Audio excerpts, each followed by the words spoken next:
Oh yeah, let's go, baby. Get in, y'all. Get in. All right, Monserrat, let's go. Show those moves. Hey, come here. Let's get it. We got a great show for today, you guys. Deja's getting into it. Hey, let's go, Deja. Let's go, Deja. Get it, get it.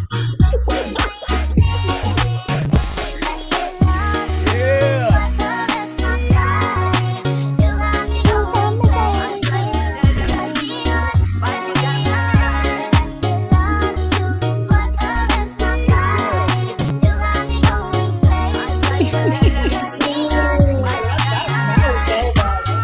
Oh yeah. All right. Thank you for the moves, ladies. I know a lot of single men right now watching it and say thank you. Okay. All right.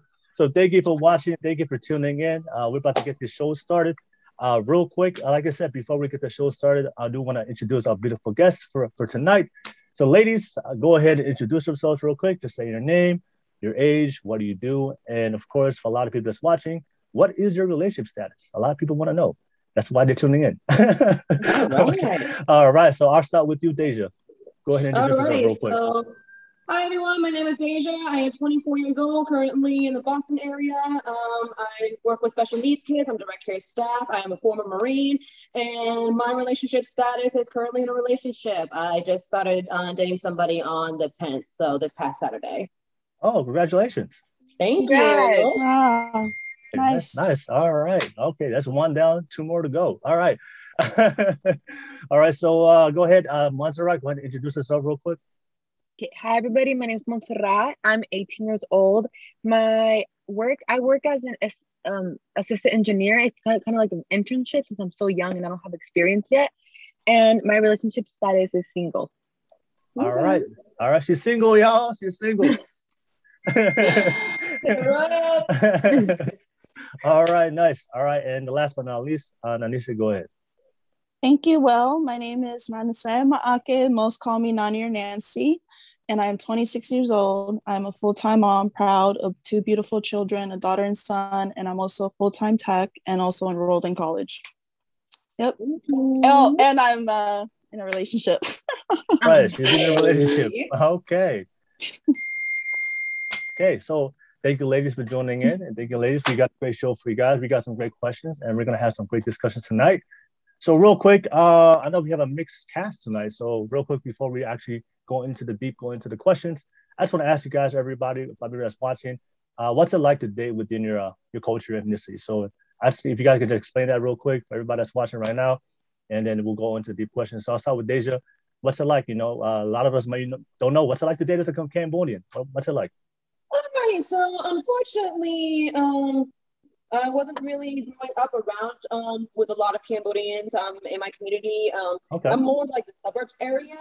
So I'm pretty much surrounded mainly by by white people. So I dated, I know it's racist as hell, but everyone that I dated is mainly white. I was born in Rhode Island, so of course there is like a big Cambodian community over in the Providence area. Okay. But I wasn't there anymore, so of course I wasn't able to, be around my people. Hence, I don't know the language as much. A lot of people tell me that I sound like much whiter. But okay. What do you call it? I have talked to people that are the same ethnicity as I am. I just don't really have them as like a preference because, like I said, it depends on the environment that I've surrounded myself with too. Mm-hmm. But what do you call it? I've always liked to, be like the cultural side of the relationship. Like a lot of people say, oh, white people are so plain. But I'm like, oh, I want to kind of like, spice it up a little bit, like incorporate my culture in the relationship just a tad bit, either like their food or their music or their dance or whatever. So I like being like the different one and try to like give them a little bit of how Cambodia is like when it comes to like their culture and how they live and everything. All right, nice. Okay, thank you for that. I appreciate it. what's it like to be as Hispanic? What's it like to date? Well, I grew up in Mexico basically. I'm from like a border town, you can say. So I went to school in the US, but in the weekends I used to go to Mex. So it's very traditional. I grew up very traditional. Even my town in the US was also just full of Mexicans. It was like 85% Mexicans, and then the rest was white, Indian, and Korean. So it was a very, very Latino-based town. So it's always about like, oh, if you go out with your boyfriend, like for like a family event, you have to serve him food. You have to, like, you're the woman in the relationship. It's very, very stereotypical, especially because it's literally in Mexico. Yeah. But that's what it's like dating. I think fortunately I didn't date in high school. I've never had like an official boyfriend, so I can't really speak on my experience. But I can say what I've seen is very, very like I forgot the English word for it. In Spanish, we call it machismo, and it's very, very common in Mexico and where I was from. All right. So did you grow up late after high school? Yeah, that's what happened. I said like, no. Hey, it's all good. Hey, some of us, we're late bloomers. We're late bloomers. It's all good. It's all good. All right. And last but not least, Nanise, what's it like? The date is relationship is Tongan. Okay. Funny thing was, growing up, people didn't really think, or at least the poly people would always say that that I was too balangi, means white. They said I was different, but I wouldn't agree with them, because one thing I really love about our culture is the integrity that I carried and being family oriented. And, I just believe all of us, we have our own backgrounds and stuff. At the end of the day, I'm still Tongan, so I wouldn't really say it's really different dating me as a Tongan person. I can even say from experience with my baby daddy, he said that he likes that I'm kind of like old school, something that my parents taught me, especially my mom, always making sure that you take care of yourself and to not rely on like men. Because I kind of see that in our culture where most women thinks, the man's supposed to pay all the bills and stuff. But sometimes for us women, we can do it too, or whatever it takes to really support the foundation, the family. So that's just my experience from there. And even before him, a lot of people wouldn't believe I'm Tongan because they think, Tongan person is a certain way. But, that's my definition. Okay. All right. Nice. All right. Cool. Thank you. All right. So are you guys ready for the first question? Sure. Yeah. All right. All right, real quick. So my very first question to ask the lady is this. What is your take on the modern day dating of 2021? So, the dating market today it's totally different than our parents' time. So I just want to ask your feedback of what do you see in today's dating market? What's your take on it? Also, since you're all females, what is your biggest complaints about men today in modern day dating 2021? So that's my first question for you guys. It's just what's your take on what do you see in today's modern day dating culture? And what are your biggest complaints when it comes to men? In the modern day man today in 2021. And I guess I'll reverse the order. Let me start with you, Nanise. Let me start with you. Oh my God. Really? Okay. I actually don't have any hate towards men or bias. I'm a woman, but I just think at the end of the day, it really depends on the person's background, what they go through. And, it doesn't matter how old you are, but it matters like the maturity, the discipline you have. And one thing that I see is common, that I see that most men, not only just men, but also for women, I believe like nowadays when it comes to relationship, most people settle for what's ready now instead of, Mr. Right or Mrs. Right, if that makes sense. Yeah. Not really taking the time to like learn about yourself, what you like, or like who are you compatible with. And I think because of social media, everybody, instead of doing the old school way, it's all about the DMs, and you talk through the DMs. Yeah, exactly. And I'm a huge romantic person. I really didn't notice that until I became a mom, because I started thinking about my kids' future. Like when they get married, I want them to have that traditional step, you know. And for me, I'm not perfect, but I'm happy that along the way when I was learning, you know, there were so many guys that asked me out. I said no so many times. I wasn't that type of girl like, oh, he's cute, I'm gonna date him. No, I want to be with somebody where I think, you know, I will marry, you know. But I did learn like a lot of mistakes. Some relationship didn't work. I've been in 2 serious relationships, and I kind of realized from the mistake in the past, I was the type of person where, you know, if I'm in it, we're going to stay together. But then sometimes there's red flags. Sometimes, you know, there's some things that you don't like, somebody you don't want to grow old with. So that's just my opinion. But I think for our culture, where we need to take the time to really fall in love with ourselves, date ourselves, you know, so we can end up, you know, being with somebody that you want to be together for the rest of your life, if that makes sense. Great, check. Okay, right. All right. So that's my intake on it. Yeah. All right. So basically what you said. So you said that a lot of people are settling for what's ready now and never getting the chance to know the person.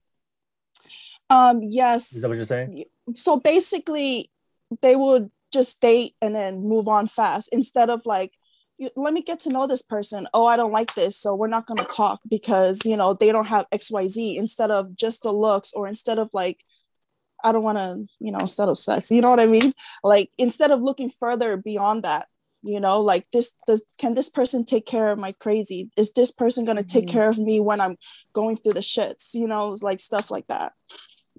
Oh, so you're saying like it's too casual today? Nobody's looking for... Yeah. Yes, it is. People are not dating. People are no longer dating for commitment or marriage. People are just dating to have fun. Exactly. Yes. There's no plan. There's no plan behind. Right, and all these little girls, like, I don't understand. Like, they're like sleeping together in high school. Like, I never seen that when I was in high school. You know, like, you know, they act like they're adults already. They should, like, Monserrat, you're on the right path. Like, take your time, live your life. Because when you find that right one, right, you're not gonna be like how the generation is, you know. So well, I would say in America, because of the internet and we have to access the internet at an early age, we're introduced to sex a lot earlier now. You know, before then, because, you know, before I grew up before social media, so I was still playing with sticks when I was a little kid. That's good. I was still running around outside. Generation where technology started. So, but now I have younger nieces and nephews. Like, they're already talking about sex at a very young age because they have access to it. Because you can see that all the time on Instagram. So it's not a surprise why a lot of kids nowadays are just thinking about sex now because of the internet, because we're introduced to it a lot earlier. Okay. What happens to parental controls, like the shit? Why people stop using parental controls? You can't really monitor the internet. It's just, you know. Yeah. Right.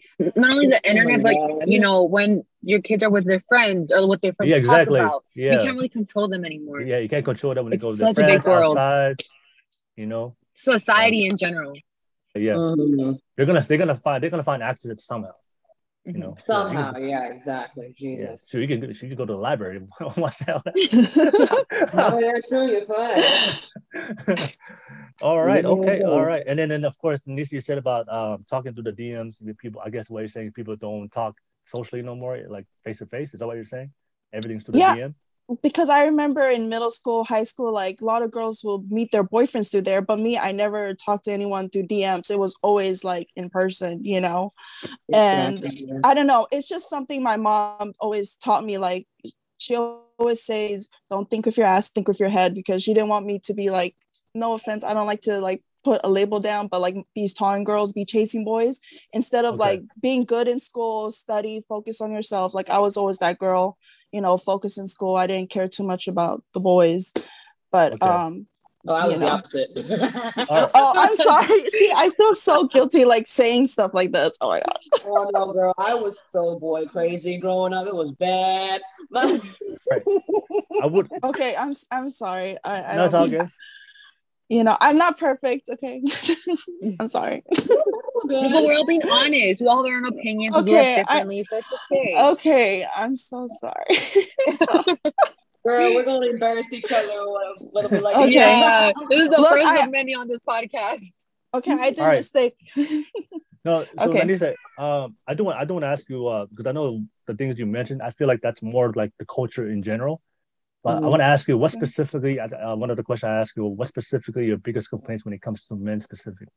So what do you see things that men are doing right now in modern day dating that you feel like that's one of the reasons why a lot of women are struggling with? So yeah, can you make it more specific about the men? Most of these men wants us to be their mothers. That's one thing that pisses me off.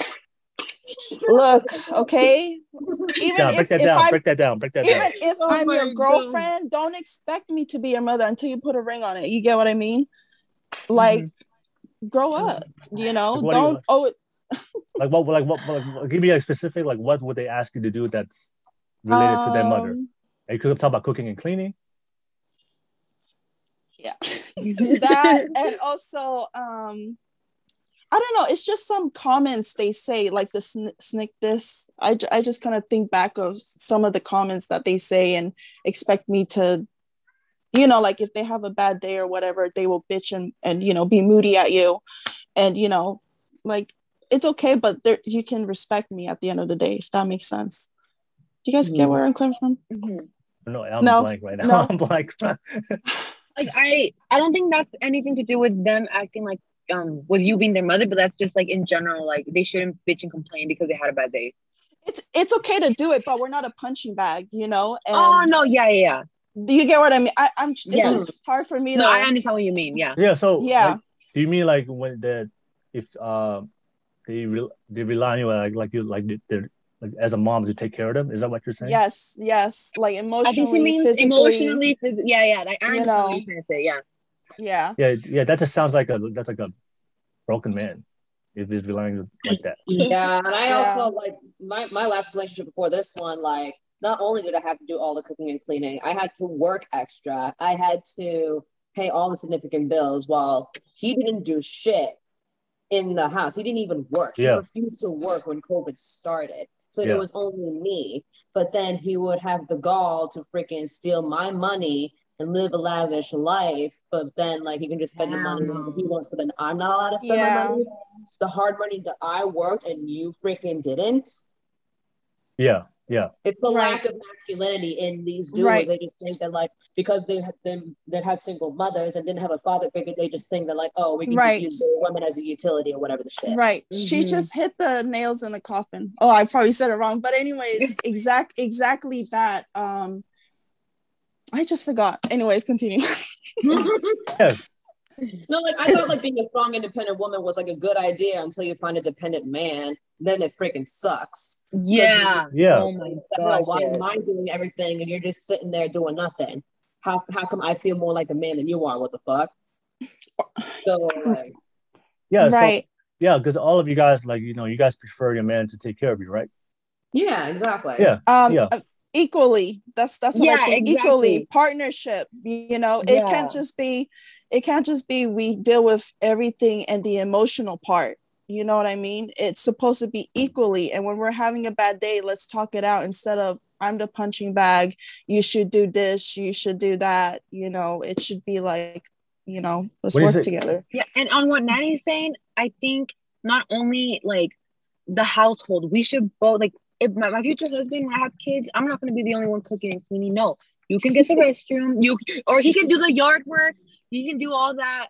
He, you know, if he wants me to like cook, clean, you know, make him lunch, okay, but he better build me a house. He better build me a whole bunch of things, you know, equally. Like he better provide that too. If not, that's not equal. And especially because emotionally. Ladies, this is something I always hear a lot of ladies say. They want a 50-50 relationship from a man, right? Mm-hmm. Let me ask you this. Do you guys want a very healthy masculine man? When I say masculine, what do you mean, like physically? Do you guys want a very strong masculine man? Like he's confident, he's a great leader, he's ambitious. He provides for you, protects for you. He does all these things for you. Would you want that type of man? To be honest, I kind of like them to have some flaws. I want them to have, you know, like they can just be themselves. They don't have to be perfect body or anything, but just as long that they're sensitive to how I feel or treat me like how they would want their sister, their mothers, their great grandma to be treated, if that makes sense. This is why I try to go for guys that have younger sisters because they know how to respect you and treat you right. Because most guys I've noticed that I've talked to, dated, whatever, if they don't have a mother figure in their life, they will treat you like shit. They Girl, will you treat right. you so badly and so disrespectfully. And I feel like when a guy has a younger sister, that's top notch, like the best. Yes. Yes. And no, okay, go ahead. well, Go ahead. No, go ahead. So you said physically masculine. I'm fine for masculine, but there's some parts of masculinity that's toxic. Sometimes men think like, hey, oh, that's actually the question to your answer is like, I don't want to be somebody's mother. Like they think like they can treat you whatever because you're a woman, because you're sensitive, because you will forgive them. You know, I want to be treated like we're equal, even though we have different function, we're different genders, but you need to have like a balance of like confidence and vulnerability and humility. You need to have like a balance. Well, this is the thing. When you say 50-50 partnership, I feel like that's something that I've noticed a lot of women say in modern women say in America. But you have to understand that when it comes to relationships, there's roles that has to be played. The man has a role and the woman has a role, right? And if I'm telling you this right now, if you guys all want a strong, independent, ambitious, confident man, right? Does that all sound like good qualities to you guys? Yes. Absolutely. Because that's something I always hear from a lot of women. I want 50-50. If I clean, he has to clean. If wash dishes, he has to wash dishes. If you meet a very confident and masculine man, he is perfect. He wants to look for a woman that he doesn't want to do all that stuff. He doesn't want to cook. He doesn't want to clean because he's already fulfilling his role. So they're always looking for a woman. Because that's like look, I'll give you a perfect example. For you to ask a man to cook and clean, that's like me asking, hey, when something happens in our house, it's time to protect and secure the house. I'm gonna ask you, hey, it's 50-50 partnership. If the burglar jumps into the house, you need to go and handle that. You can't ask a man to go 50-50. No, honestly, no. Let's be real about that. I grew up with a single mother. Yeah. Just me, my mom, and my sister, and my brother. He's like by the time he was like 8 or 9. I learned at a very, very young age to mature. I was the oldest, and my mom had me at 23. I learned very quickly that I need to take care of myself. I need to take care of my siblings and my mom. No, me and my mom were very like, it was a co-parenting thing between me and my mom. Even though I was young, I still helped her with the kids. And I disagree with that so much because that is so, I honestly, no offense, well, I feel like that's really toxic.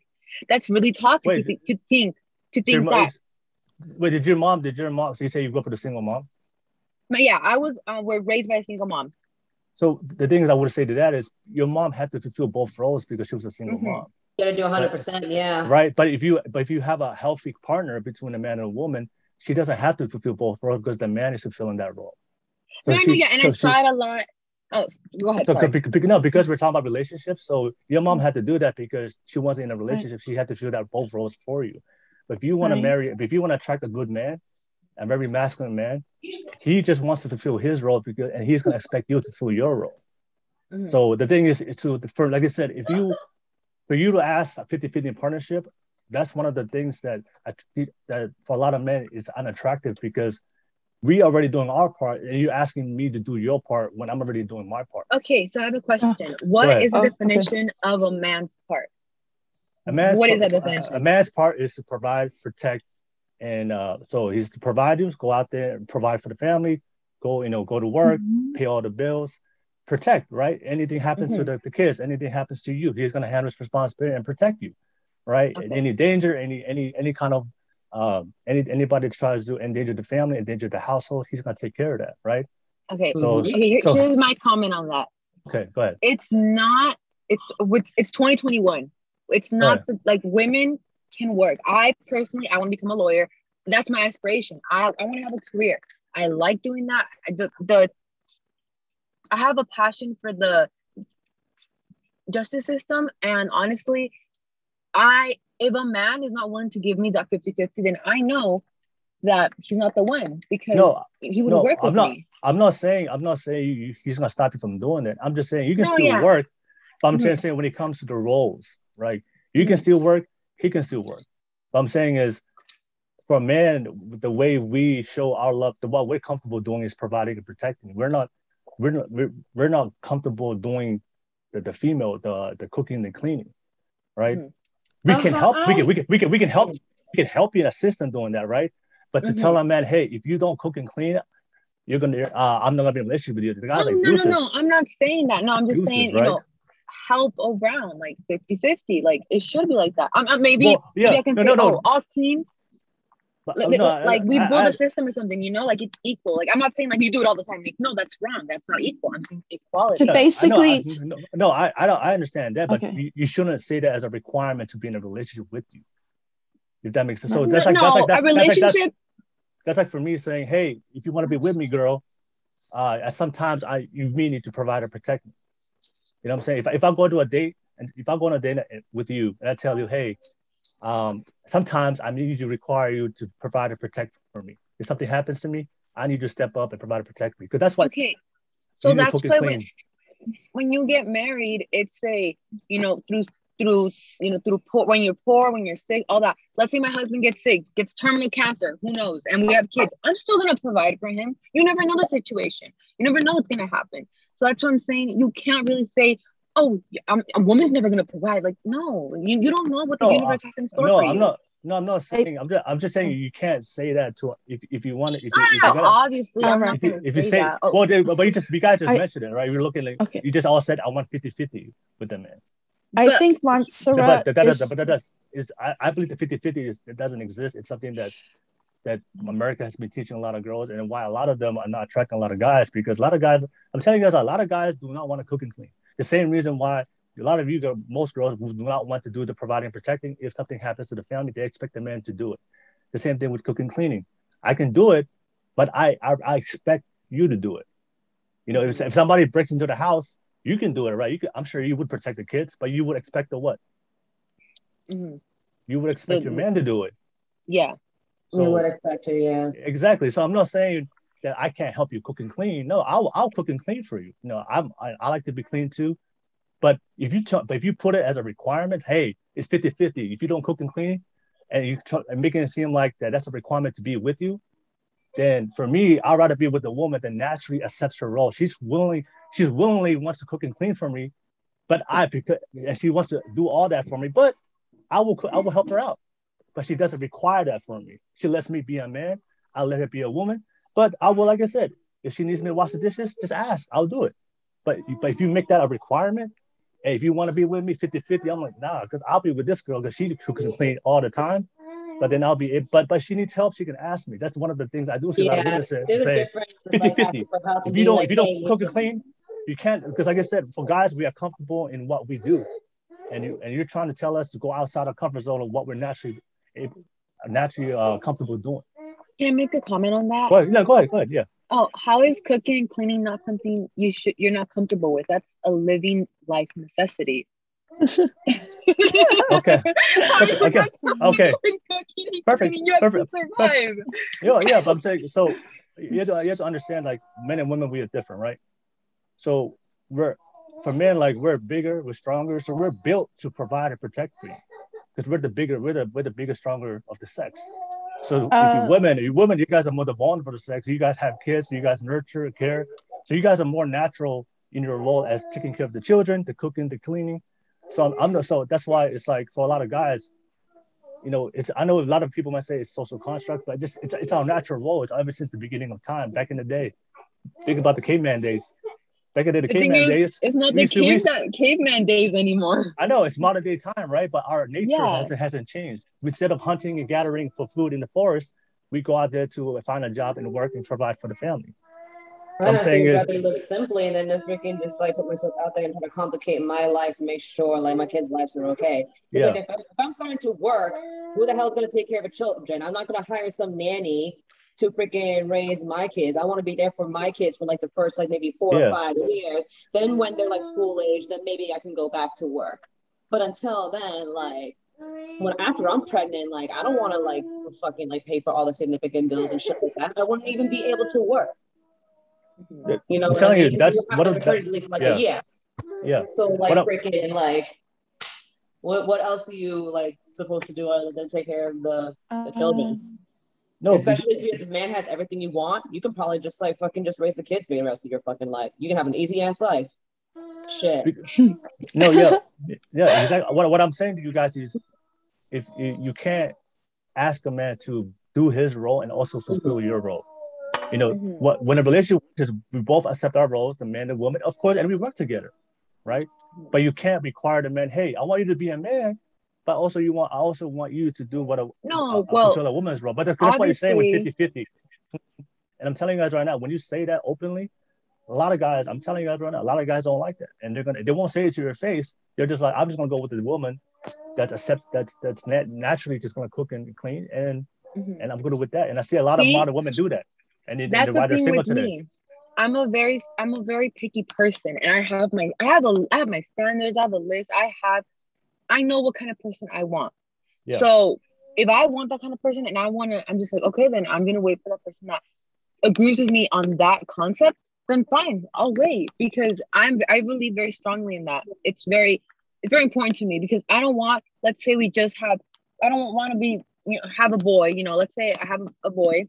I don't want him to be raised with that mentality that, oh, your woman's going to clean and cook for you. So, you have to depend on her when it comes to that. No, he should be, a man and cook and clean for himself. He should not expect that from a woman. That's just not right. It's not the caveman days anymore. So you said he should not expect that from his woman, right? No, to cook and clean? He should not. Okay, so if you're walking down the street with your man and somebody slaps you in the face, do you expect him to handle that? Well, honestly, he should handle it, because I'll punch him back. Yeah, first so I'm saying, punch back. But let me say, these guys 6'4", 250 pounds. He slaps you in the face. There's always people bigger than you. All right. Stronger so than you. Even from a female Marine. So Monserrat, 6'4", 250 slaps you in the face. Do you expect a man to handle that? Oh yeah. Exactly. So you're not supposed to expect that. But you just said that. You just said that. Let me tell you something. You just said. Hold on. No. I know what I said, and I stick with that. I stick with that. Hold on. Let me finish. I'm gonna still throw my punches. I'm gonna still, go at it too. But he wants to help. Go ahead. If he doesn't, we're gonna have a serious conversation. And how are you gonna leave me out there by myself? Wait. How are you gonna have a serious conversation? We just say. You don't expect that. I'm gonna defend myself. I know. And hopefully he jumps in. And if he don't jump in, I'll be like, bro, what the fuck was that shit? But you just went against your own rule, because it's the same thing for men. If you don't cook and clean, it's like, hey, what the hell? Why are you not cooking and cleaning? What's up? It's different, because cooking and cleaning is like, we should all do it. Like, no, because but like I said, like I told you guys before, there's a certain roles, right? A man natural role is to provide and protect for his woman, and you just said a man should expect his woman to cook and clean, right? But then you should expect him to jump in if something happens to you, if there's a physical altercation, if somebody slaps you. But you did. So that's what I'm saying is, this is why a lot of women today are confused. They want the man, they are putting their role against men instead of letting the man just be a man. And of course, if a man's healthy enough, if you ask him, hey, can you cook and clean? That's fine. But you shouldn't expect him to fulfill his role, because like I said, the more masculine a man is, the more he doesn't want to do the roles that women want to. That's not the woman maybe role. I don't want a masculine man. I grew up with toxic masculinity. But I'm saying if he's healthy, if you ask him, if I love you enough and you ask me to do it, I'll do it willingly.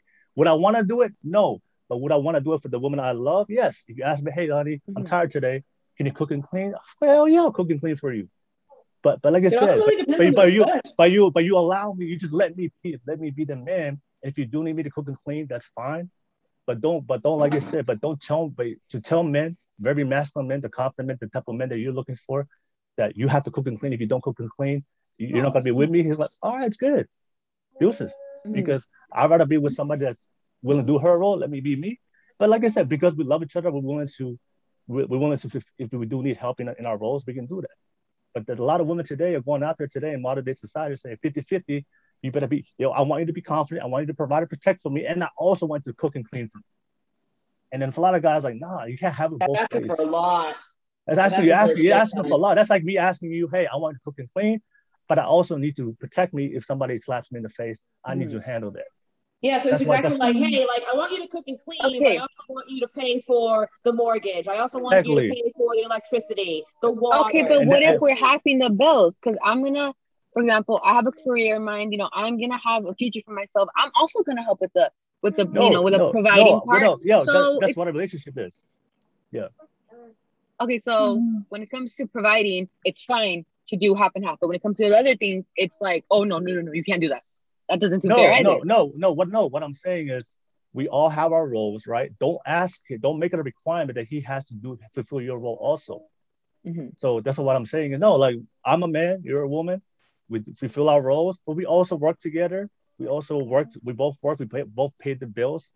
But and like I said, this 50-50 thing, that's a fallacy because real love and commitment is 100. There's no 50-50. It's not me like, you know what, I do 50% of the bills. No, I want to do everything. I want to put 100% into it. And we both put 100% into it. There is no like 50-50. That's something I personally want to do 25-75. Hey, that's Deja. That's Deja. That's Deja. Because like, you know what I'm saying? Like if you're with a healthy, they will never see a 50-50. Like if I'm with you in a relationship, I'm not even thinking about 50%. I'm giving you my all, right? And I expect you to give your all.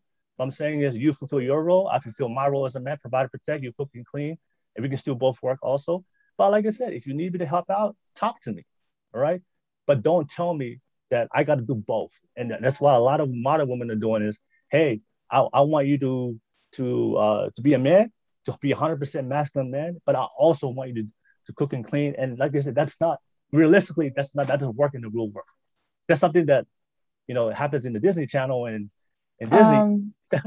But in the real life, when it comes to men, Nani has to stay very, very quiet. What do you have to say, Nani? Oh, sorry. I'm the type of person that waits to hear everybody talk. Go ahead. So for me, what I do believe is that we're in a different generation. Back in the days, you know, you couldn't really multitask with a lot of stuff. The roles had to be split. But I think nowadays, when we say that we want a 50-50, I think it's 100 and 100. Yeah. As long you know your role, but let's say, you know, something happens, you got to be flexible. Like, for example, if I get sick, you know, my husband will take care of me. But there's some men with a lot of ego, right? They'll be like, I'm not going to cook for you because I'm a man. I don't need to do that. Do you get what I mean? I just think that men, that's another thing I do not like, when sometimes men think they're above women, when they think like, you know what, I can do what I want, but if you don't do this XYZ, you're not the right type of woman. But sometimes if you're flexible and you'd be like, you know what, that's great, she likes to split things, you know, let me figure out how to make it work with her. But some men likes to think kind of like old school ways, you know, if she doesn't do this XYZ, then I'm gonna leave her. That's why most women today are single moms, is because the men don't want to be flexible or try to fill the role, not just being, you know, paying the bills and stuff, but also being the emotional support, showing the daughter how to be treated rightly, showing the son how to respect a woman. You know, that's what I think nowadays things are being twisted, because men think, oh, you know what, like you said, you men are bigger, you guys are smarter and stuff. But in the Bible, it says that we're both are created to be spiritually equally, but there's roles that the man got to do, protect and also take care of the family. But also if the wife is in need, I'm going to be flexible and be there for her, if that makes sense. What kind of men do you deal with? Yeah. Like, so the one that would say, like, a lot of women, you guys are gonna know the difference. What happens is a lot of women will meet a very toxic man, and and because he was masculine and he was toxic, they think if a man is masculine that wants to be within his role, that he's the same way. There's a lot of men today that they're very masculine, but they're healthy, but they're not toxic. So if a guy, if a guy doesn't want to help you if you're sick, that has nothing to do with his manhood. That's just you being a shitty human being. But that's how most masculine men are. And let's say there was something. Can you repeat what you just said after that sentence? No, what I'm saying is, if you're sick and he chooses not to help you, that has nothing to do with his masculinity. He's just a shitty person. Yeah, that has definitely nothing to do with masculinity. That has nothing to do with masculinity. That's a shitty person. Okay. By single moms, because the single moms would say like, hey, all men are pieces of fucking shit. And of course their sons would instill that like, hey, if she says all women are men, all men are pieces of shit, I gotta think exactly like that man, because that's all what my mom has been telling me. Exactly. No, here, my mom growing up, she never. What the fuck is right and what is wrong? They don't have that father figure because they're only raised by their mothers, who have so much resentment against the fathers that fucking leave them in the fucking dust. What is remember? Can I say something on that? I want to. Yeah. Because that's from what their mothers are teaching them, not from their fathers. It's the lack of the fathers. The lack of the father. Exactly. Go ahead. It is a lack of the father. Because you guys might think that my mom left, my dad left my mom. It was the opposite. My mom left Mexico, went to a whole new country without knowing the language. Took me and my sister was like literally like a month old, and took me as a 3-year-old and joined up to the U.S. Created her own life. She never once. She bashed my dad a lot. She did, because she left him because my dad was not a good father figure. He didn't provide his roles when it came to money. He was not there emotionally. He was not, he was not a good, he was not a good father, and he was not a good husband either. So she left him. But my mom, when it came to dating other men, she was never like, oh, all men are pieces of shit. All men are all men. Like, no, she never said that to me or my siblings. Right. Okay. Right, okay. My little nephew. That's okay. No. All right, no. I would push back on one thing that Nanise said. He said a lot of the reason why there's a lot of single moms is because of this toxic masculinity. Right. All right. Okay, sorry. Can I please add to that? Go ahead. Sorry, Will. I just don't want to like label, not all men. I try not to say that, but what I see that some men that are in the masculine, sometimes they take it to the extreme, Okay. But not all men. Not all men. I'm gonna say something that make you guys uncomfortable. Okay, then go ahead. But this is the absolute truth. The 100% of the responsibility on the single mom goes to the mom. It's her fault. It's her fault. The reason why single moms are single moms is it's not because of the men. It's their poor choices in men. Because women, you guys control access to you. You guys control who comes to have sex with you. And a lot of women today are making shitty choices with shitty men. And that's why they are single moms. Oh my God. So they choose to have sex with these shitty, toxic, fucked up men. But if you choose it, and of course you're having this sex without commitment from this man, you're having sex without being married from this man. So you're having sex with these wrong type of men that have no plan and love and future and commitment for you. But you allow him to have sex with it, put a baby in your stomach. I agree with you. Yeah, like so if you, but like I said, exactly. Right. Out of wedlock. So if a woman, look at you guys control access to sex, so you guys have to do a better job of vetting this man to make sure that he's healthy, he's emotionally stable, he has a job. But a lot of these women just giving it up, and if you just give it up to any random dude, any random guy, right, without really looking into the man to make sure he's a healthy man. Then you have shitty choices in men, and that's why you're a single mom. It has nothing to do with the men. It's 100% responsibility falls on the woman, and that's why you're a single mom. So exactly. I'm gonna keep it real. I'm gonna keep it 100. That's just right. I do agree with you, but I wasn't trying to go to that. I was talking about masculinity when it comes to talking. Yeah, I was responding. Yes, but I do agree that most women are single because they have poor choices in picking the men that they're with. It's not most. It's all. 100%. The lack of discipline. Not 100%. It is because you guys control access to sex. You guys control it, right? Outside of rape and of rape, but you guys control who has sex with you. So if you guys do a better job of taking the time to make sure you find the right guy, and make sure that he's the right guy, take your time with it. Make sure he's a good guy. But like I said, a lot of women, they just want the attractive guy. They all with the superficial. So all they care about his looks, his height, his money, but they don't care about his toxic behavior. They overlook that because he's tall and he's handsome. But then if you don't select better quality of a man, then of course naturally he's gonna leave you. But if you have a good choice with a healthy guy, he's gonna stick around and he's not gonna leave you. You gotta look at men for more than just their dicks. Exactly. A lot of girls just have, you hear in social media, all I want is a big dick. All I want is a guy that's 6 foot. Oh my gosh. All right. All I want a guy that has money. That's the women. Dude, I'm guilty of that. Look at TikTok. Go to TikTok. It's all over TikTok. All they care about is superficial. They don't care about a man's manners. They don't care about a man's morality. They don't care about a man's relationship with God. They don't care about a man's values. All they care about is the superficial shit that has no value to a to a long-term committed relationship. And this is what you see on TikTok and social media. A lot of these girls are chasing those qualities in men, and then wonder why these guys don't commit. Because, like I said, they don't have morals and values. But the thing is, that's what you weren't looking for. You were looking for the handsome guy, the guy with the money, the guy with the clout. And then that's why these guys are not. That's why these guys are leaving you. And if you choose to have sex with those type of men, then don't be surprised if you have sex with a guy with no morals, no values, no commitment. Don't be surprised if he dips. You can't get mad. I agree. So, like I said, it's 100% responsibility is on the woman, right? If you guys have better choices in men, then man will stay. If you're with the right guy, he will stay. If you choose any random dude and don't put in the work to make sure you're with the right guy, then like I said, don't be surprised if he leaves. That's what I would say on that. That's exactly kind of like what you see on Animal Planet. The male birds be doing all the dancing and shit like that, and then the girls be like, yeah, pick you or you, all female species and shit. You know what I mean? Exactly. They're like, yo, he got the money, he got a good job, he's got a good lifestyle. Maybe I'm gonna pick him, and the other motherfuckers are like bumming and shit, and they'll die off. You know how many times I've heard girls say, they made a good guy, right? Oh, he's too nice. You know how many times I heard that shit? Oh, he's too nice. I don't. Yeah, exactly. That's perfect.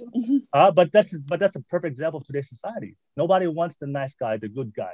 Everybody wants the bad guy, the guy that treats him like shit. I don't think everybody is. I'm not saying. That's what I see in the culture. Okay. I feel like I'm in the middle. Like I'm like right in the middle because I want a guy with this is why a lot of reasons, but this is like one of the reasons why I've been like not really dated anybody seriously, because I want someone with morals. I want a committed relationship, and I'm a religious person. I believe in God, so I believe in the Bible. So that's why I feel like I've been single for so long, because I have my standards. And oh my God, I forgot where I was going with this. I'm so sorry. Okay, what were you saying? That always happens to me. What were you saying, Will? I'm so sorry. Monserrat, come. My bad. This is my little nephew. Oh, that's okay. Don't worry. All right, good. He's gonna be on the podcast with you guys. All right. Hi, handsome little one. All right, chill. Hey, say hi. Hi. All right. Okay. All right. So, Monserrat, so you said, I'm gonna test you on this. You said you wanted a guy that's loyal, that has good morals and values, right? Yes. Okay.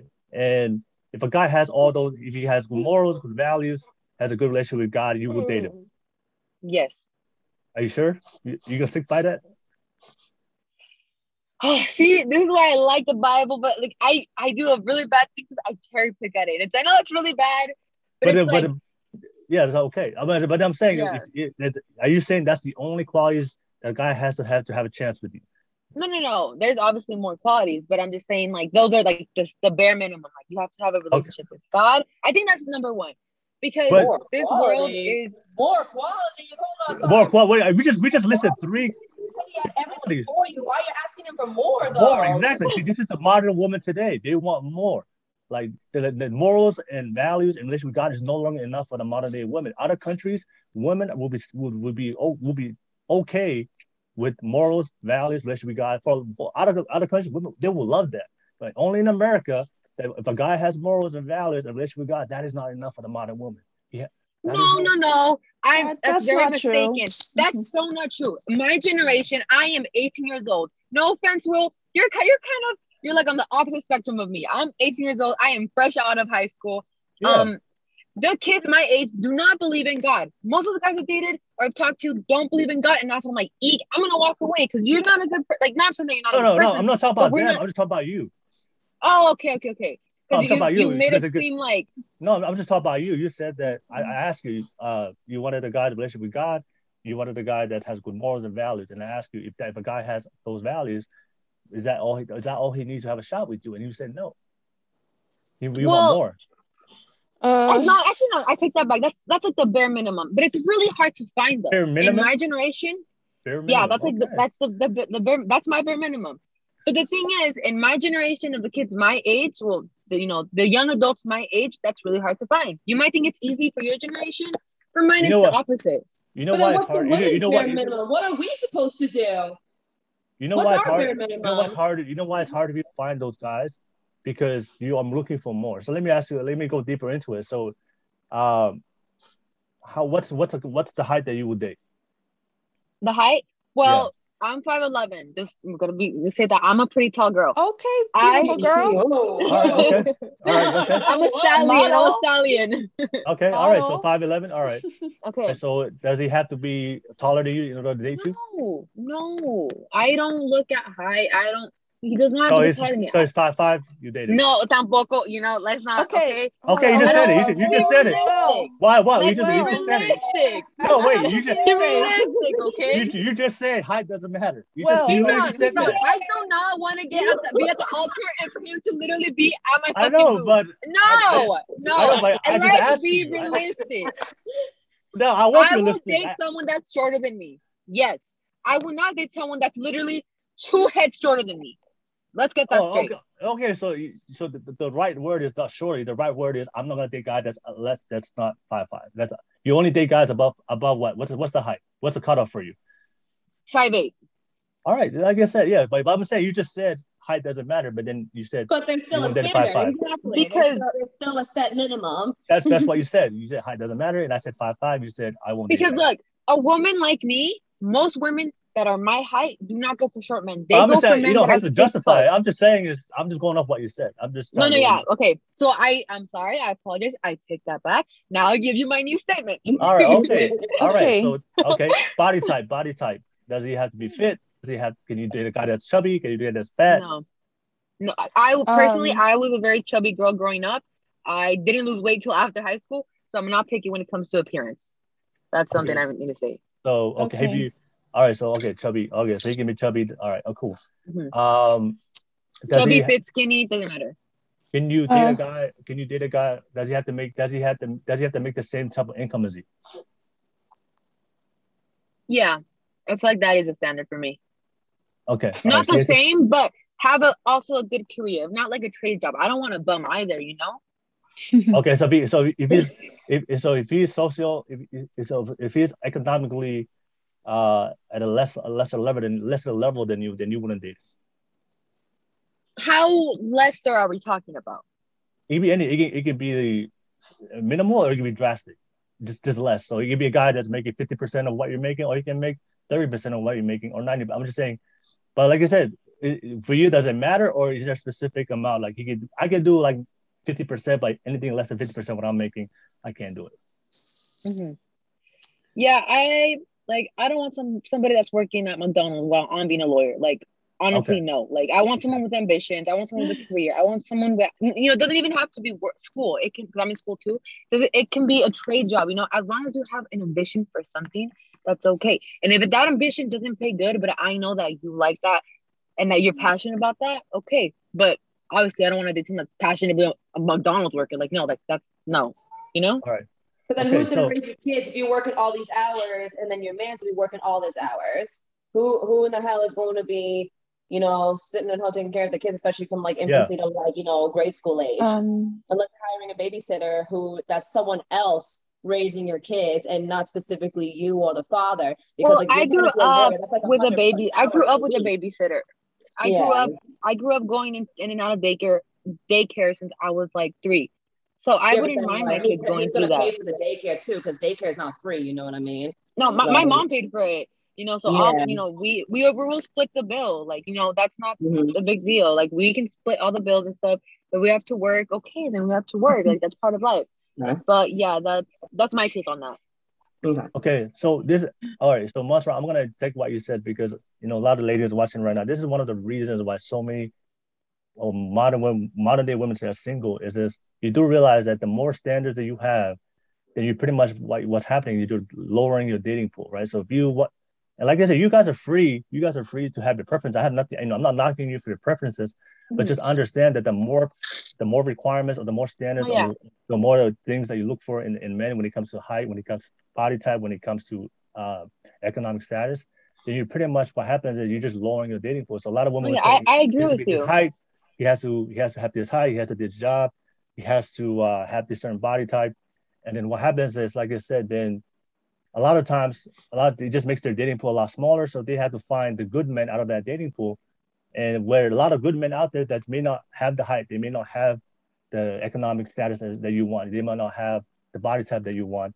And those are the good men that can easily be a good suitable partner for you, but then you won't date that guy because he doesn't meet this, and this. So that's what I'm saying is a lot of modern day women today, morals, values, and relationship with God is no longer enough. They want more. And because they want more, you're lowering the dating pool, because if you want something very specific. But you just said, hold on, Will. And now okay. It's my turn, rebuttal. Go ahead. You just said, Will, it's single mother's fault for being a single mother because they can't choose men correctly. Then when me, a woman, tries to choose someone correct with the standards I have, because I want a future husband, I want a future father for my kids. I want a person that's going to help me through the bad, through the good, the thick, through the thin. Now, it's too much. You know what I'm saying? I'm trying to choose someone that I know is going to be there for me as a husband, as a father, as a friend. That's why my standards are so high. And I'm willing to wait. If it takes me 10 years to find the one, fine. No, that's fine. But what I'm saying is, what if it takes so long time to find that guy, and the good guy that you want is a guy that doesn't have those the height, that doesn't have the economic status. He may lack in those two areas, but because he lacks in those two areas, because that's what you want, you overlook him. That's what I'm saying. So what I'm saying is, you guys control access to who you pick, but a lot of women will overlook the good guys because they don't meet a specific type of requirement or specific type of standard. When you could easily meet a guy that has really good relationship with God, has good morals and values. He is the perfect guy to be a good husband to you. But because he doesn't have the other three things that you're looking for, you overlook him and try to find the guy that has the other three things. But that guy may not have the morals and values. He may not have the relationship with God. But because he has the height, because he has a good body type, because he has good money, because those are things that you value also. Because the morals and values, we said the morals and values and relationship with God was minimum. You said that was the minimum. So you're saying that the height, the economic status, that's the maximum. So that's why you put first. So if I mean like minimum, as in if he doesn't reach those three, like that's it. Like we can't go any further. Like that's am I explaining myself? No, I understand. I totally get what you're saying. But I'm just saying a lot of women would pursue the guy with the height, the status, and the body type. Even though I've been through a lot. Yeah. So I don't I have a different perspective for that reason, Yeah. No. I'm just going off what you said, and I'm just saying that's what a lot of modern women are doing is they're no longer they're no longer putting morals and values and relationship with God as the maximum, because you said that was the minimum.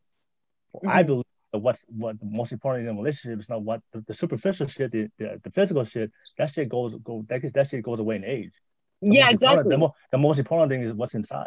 You know what I'm saying? But a lot of women today, like you said, the perfect example, value this more than that. And then that's why a lot of women today pursue those type of guys. They pursue the guys, the height, the status, and the body type. And then those are the guys that may not have the relationship with God. They might have the morals and values, but you choose to have sex with these guys. And then that's why those guys dip.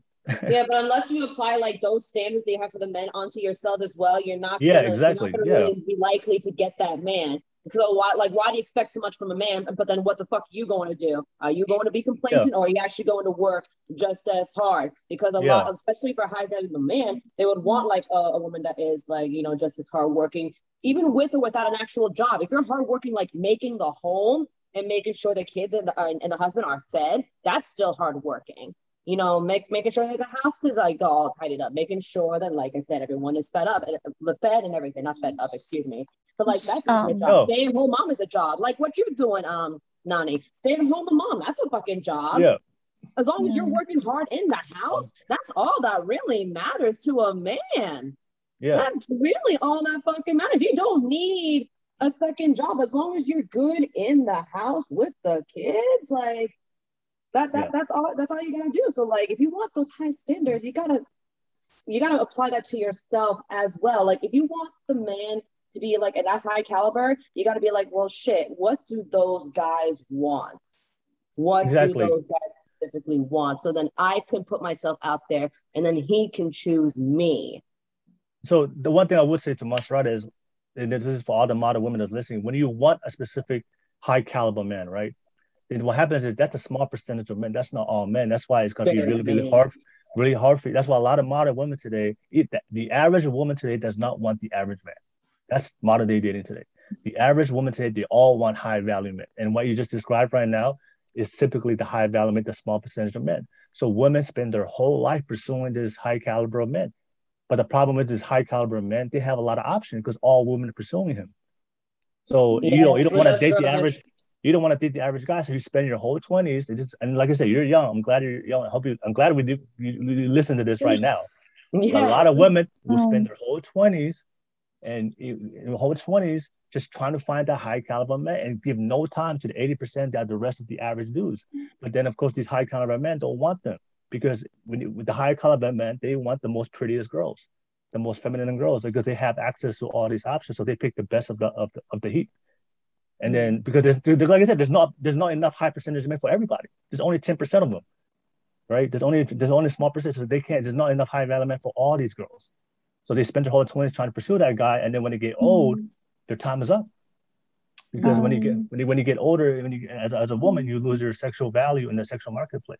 Because you focus so much in your career rather than what you should do to take care of a man. That's what I'm saying is, like I said, do your thing, Monserrat. I'm just saying is for a lot of modern women. Can I the more share specific, something? Yeah, the more specific and more standards you have, you're lowering your dating pool, and you're looking for a small percentage of men. Which if you look at data probability, I'm a numbers guy. I always like to go pursue things with high probability. The probability of you landing that man is against you. So I hope you get it. All these ladies watching, but the probability of you landing, because there's only 10% of those men. There's not enough for everybody. And right now in America, women outnumber men. If all the women today got married in America, there'll be 3 million in excess of women not married. So there's like I said, I'm just saying this for all the women out there. It's just just be realistic with what you want. Go ahead. Nanise. Yeah. Okay. Go ahead, Nani. Okay. So I heard everybody, and my opinion is actually really different. I don't think it's really black and white. I don't know how you know so much, Will. Who broke your heart? Just kidding. But anyways, that's a feminist. Feminism. No. Don't say like that. You got a feminist. I feel like you're trying to target us and put us down. But anyways, okay. For me, what did I say that target? Because when we say an opinion, it's always black and white, and it's always all women. For me, I try not to be biased. I just think it's just different for everybody's background, what they go through. And for Monserrat, girl, you know what? Whatever you want in the qualities, you can get that man. It won't take that long. It's not all women will be chasing men for a long time. As long as you focus on yourself and what you want, a man is going to see that like, hey, you know what? We got something in common. That's what, we're compatible. I just think this generation is kind of different because people likes to label that all women are hoe, all women are this and that. But there's so many women like us. We're not hoes. We're not focusing on.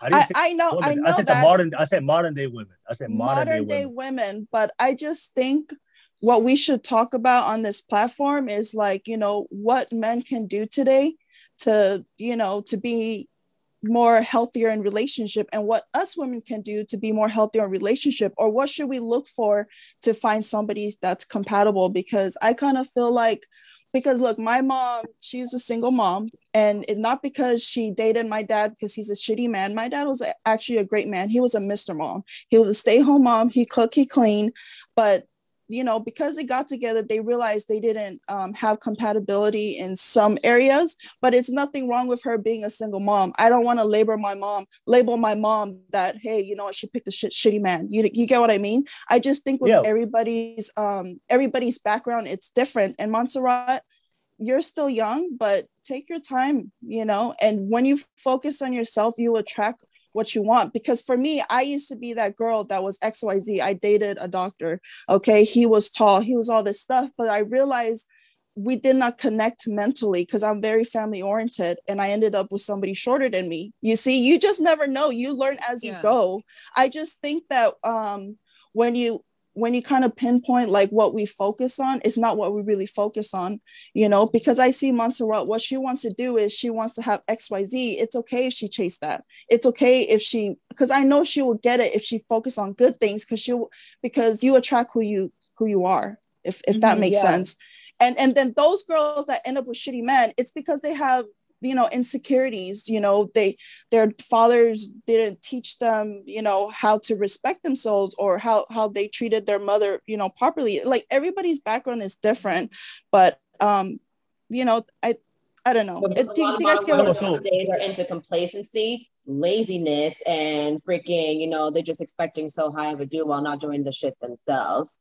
And you know, like, so in order to get that high collar man, you also have to bust your ass as well as if you want them to bust their ass. You have to show them you're going to make it different as well. Because I kind of feel like I see a lot of, how come men don't commit to these girls because they're not traditional? How about, so if a man has a traditional woman, is it gonna make him traditional? Is it gonna make him man up? Because I see a lot of men that even ends up with a good woman still doesn't do his part, if that makes sense.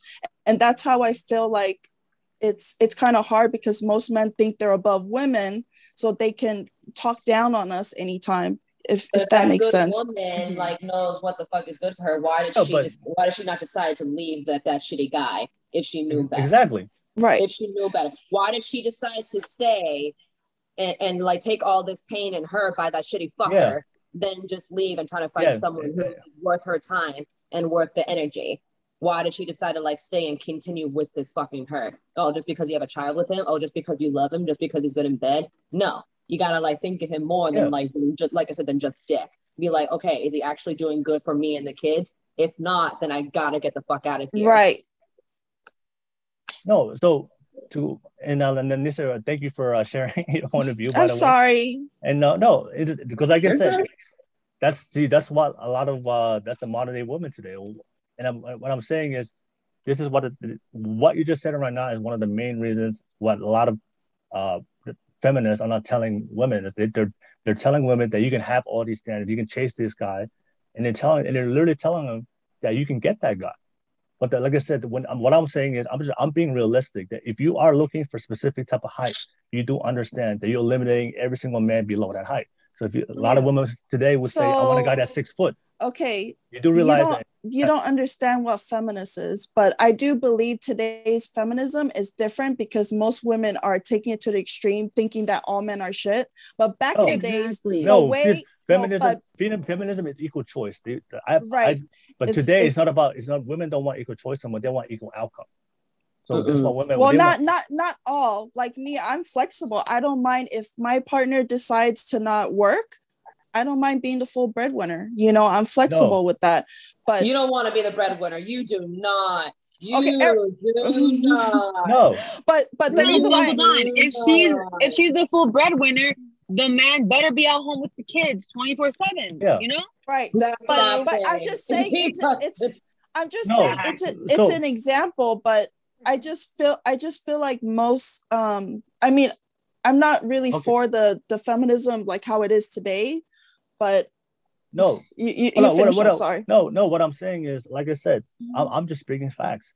If you put a specific height on a man, then you do realize if your height's 5'8", 5'9", 5'10", there's only a small percentage of men that meet that requirement. Especially the taller, the more you want out of it. The taller height you want with your man, the shorter the dating pool. So if you say, hey, I don't care about appearance. That's the last thing I care about. No, that's why personally I say that, you know? So that's why I asked, because like I said, let's be honest, women do care about height. Let's be honest.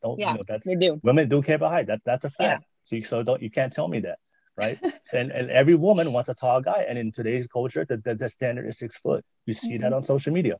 And the thing is, if you want a guy that's 6 foot, you do realize that's only 15% of the population. So that means you're eliminating 85% of the men. If you're looking for your dream guy that you want, it's 15% of the population. If you want a guy to make a specific type of income, right, then you do realize that you're going to eliminate all the men underneath. So all I'm saying is, what I believe in, if you find a good partner, all that, if it's a good person, then just be with them and not put all this extra stuff. But like I said, you guys are free to make your choices. But I'm saying is there are repercussions if you have a lot of standards that you look for in your men. And what happens, a lot of women and men too, we do this, men do this too. I'm not saying this is only for women. I'm just saying is, but I do realize for a lot of women, you guys have more standards than men. And the more standards you have, that means you're eliminating your dating market. And it's gonna be hard for you to find a guy because you're only meeting a specific type of guy. So that's all I'm saying. So like I say, instead of looking for, you just find somebody, if you like him, and then just go with it. But don't look at somebody, I don't like, you just judge on him because he didn't meet the requirements of whatever you're looking for in a man. Okay, can I make a comment on that? Men are really simple too. They're really simple. Like literally the only thing they really want from us is like if we could feed them, if we could, make sure like their home. Can I make a comment on what Deja just said? Because I have a perfect example. Yeah. So I was dating this guy and he was 5'8". All right. And he was always shorter than me. And me and Will talked about this. Men tend to go for women that are, shorter than them. And I told him, do you not mind that I'm 5'11"? And he was like, and I don't know if he meant this. He said it. But in my brain, I was like, is this a compliment or should I be offended? He said, pussy is pussy. I was like, what did he say? What? He said, pussy is pussy. Oh, that's an insult. Yeah, I know. I was like, what? I was like, so he doesn't care about my. You should tell him, bye, little nuts. No, I haven't blocked. Okay, we have not talked in a while. Thank God.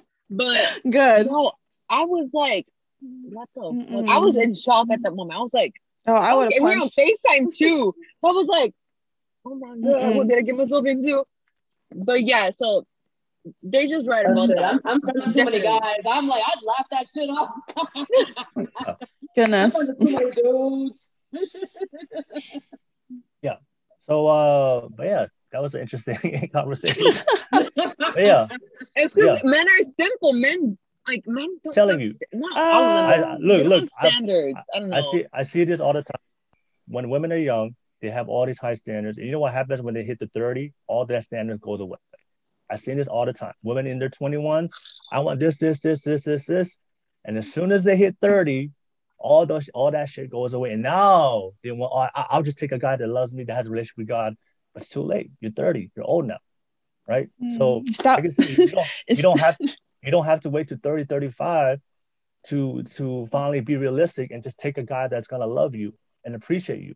But I see a lot of women today, because like I said, Monserrat, this. I'm just using an example, but I'm just saying it. A lot of women today, they do have all these standards, and like I said, when you put a standard, make it specific. When you want a specific type of man, then that's a small percentage of men. I'm just like I said, it's not. I'm not saying this based on opinion. That's a fact. Whenever you specify something, then it's a small percentage. So you're making it harder for yourself instead of just being open to all types of men. And any guy that's willing to come your way, that's nice and kind, relationship with God, good moral, good values, then just take that guy. Because it's really, really hard to find guys that, if a guy is willing to commit to you and be a good husband, just take that. But the modern day women, that's no longer enough.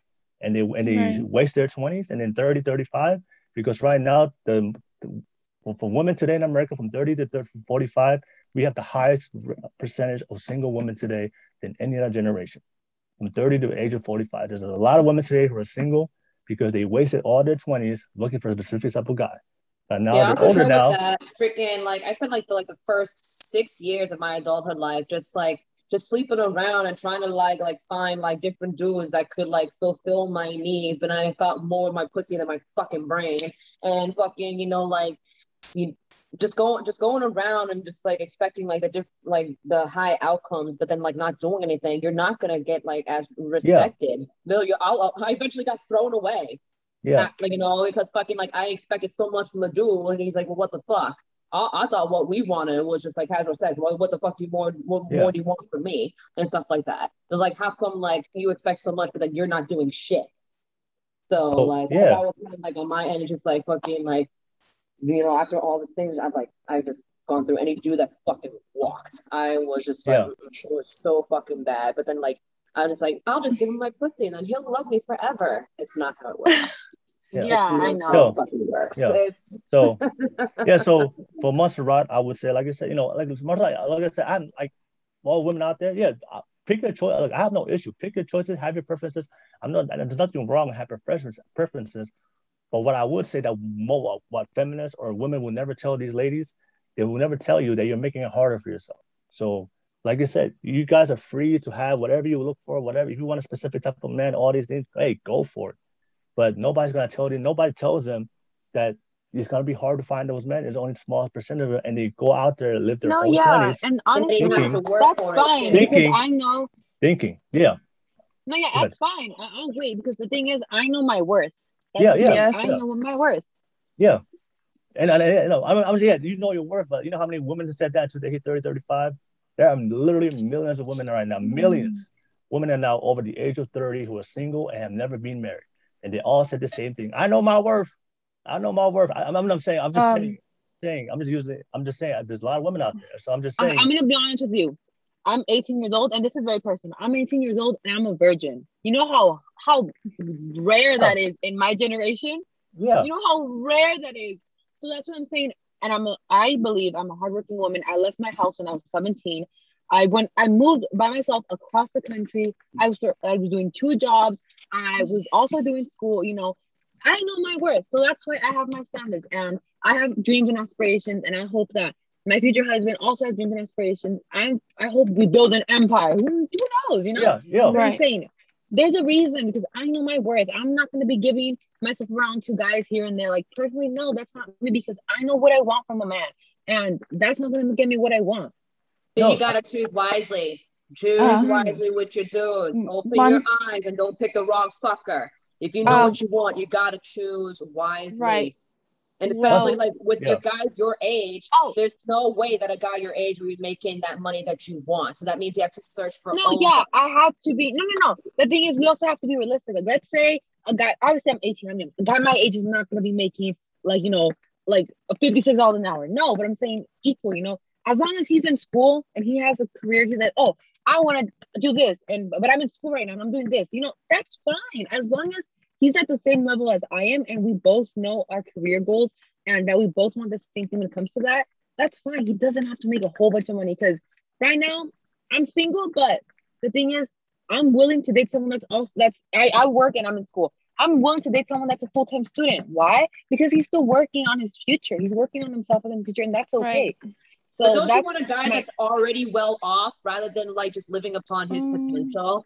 Would you rather be with a guy that's already like well off and already has like a stable job and a good amount of money and like that's, then you don't have to like expect him to do so much? Well, the thing is, I'm young right now, so all the kids my age are in school, and if they're not in school, they have like a job that eventually is gonna die. That it's a job that won't make them succeed in the long run. Because when I look at things in the long run. I don't look at things of just now. That's what I'm saying. I'm very picky when it comes to that. I want someone that also knows their worth, also knows that they can achieve more. When it comes to that, I'm more specific on career goals and education than on looks. And maybe that's a bad thing. Who knows? Maybe that's my bad thing. But that's my preference. You also gotta like look at like, the practical majors too. Like, if you want to like find a guy with like a good major that'll actually pay off, the student loans that he needs, rather than just like liberal arts. Why would you want a guy for like fucking liberal arts? You need to like find like a dude, in college obviously, but like you gotta make sure he has to have like a practical major. With you as well. If you want to set that standard for him, you gotta set that standard for yourself as well. Like, because I almost got into the like Berkeley School of Music, but then I'm like, if I got a degree, if I got a fucking bachelor's degree in like, audio engineering, what are the chances of me getting that fucking job as an audio engineer? Very fucking little. So I understand. So like, you just gotta like look at the practicality of whatever like job and whatever career you want to, do, so then you can actually survive together and make your life much easier. I agree with you on that. Definitely, 100%. I would say to Monserrat, I know I love what you said. You said that you're still young, you're still a virgin. And, you have your whole life ahead of you and you know your worth, right? That's cool, right? Because like I said, you're young, fertility, that's a lot of things that men look for, right? But what I'm saying, what I would add to that, there's a lot of women today, right? They're not virgins, they're ran through, they're hoes, right? But they they're hoes, and they want the same type of man that you're looking for. They want the high value man. There's a lot of women with women like that today. They're hoes and promiscuous, have multiple baby dads and multiple children, but they still want the high caliber man. They all say, "Oh, I know my worth." Like, no, that's what I'm saying. You know your worth, great. But there's a lot of women today that have the same ideology. They think they're worth it, but in reality, they're not. So that's not. But they still want a guy. If, like Deja said, if you want the top tier guy, then you gotta reciprocate that. If you want a man of worth, you have to be a woman of worth. But you can't be a hoe. You can't be a man. You have multiple people dated baby daddy, just throwing your pussy every man that can. But you still want the top tier guy. And there's a lot of women like that today that think they're worth it, but they're not. Realistically, they're not. You gotta actually stand out against all the other women in the crowd, because if anything, pussy is pussy, but what more can you bring to the table other than pussy? How are you different from all these other women that they've been fucking? What makes you different? What makes your ass special than all these other women that are just trying to like do the same shit? You know what I'm saying? Yeah. They want like I said, that's why I bring it up. Every single woman, regardless of in the modern day women today, they all want the same type of guy. Like, if you want a high quality man, great, but be a high quality woman. But you can't be a hoe, you can't multiple big dads, can't be ran through, have a lot of mileage, and you still want the top tier guy. It doesn't work that way. And they believe they're still gonna get that guy, and they live their whole life until they hit 30. That's why so many women today waste their 20s and then 30, 35, and now they're looking for a guy to wife them up, but you literally wasted the prime years of your youth. And now you're, like I said, now you're stuck old in there. Honestly, slowly. I thank God he made me ugly in high school, because in high school, if I was pretty, I would have not had the same mentality. So I thank God he made me ugly. He made me go I know about. I'm telling you, there's all these ladies out here. Like, I know my worth, and I'm looking at them like, yo, you're overweight. Can I say something? Oh yeah.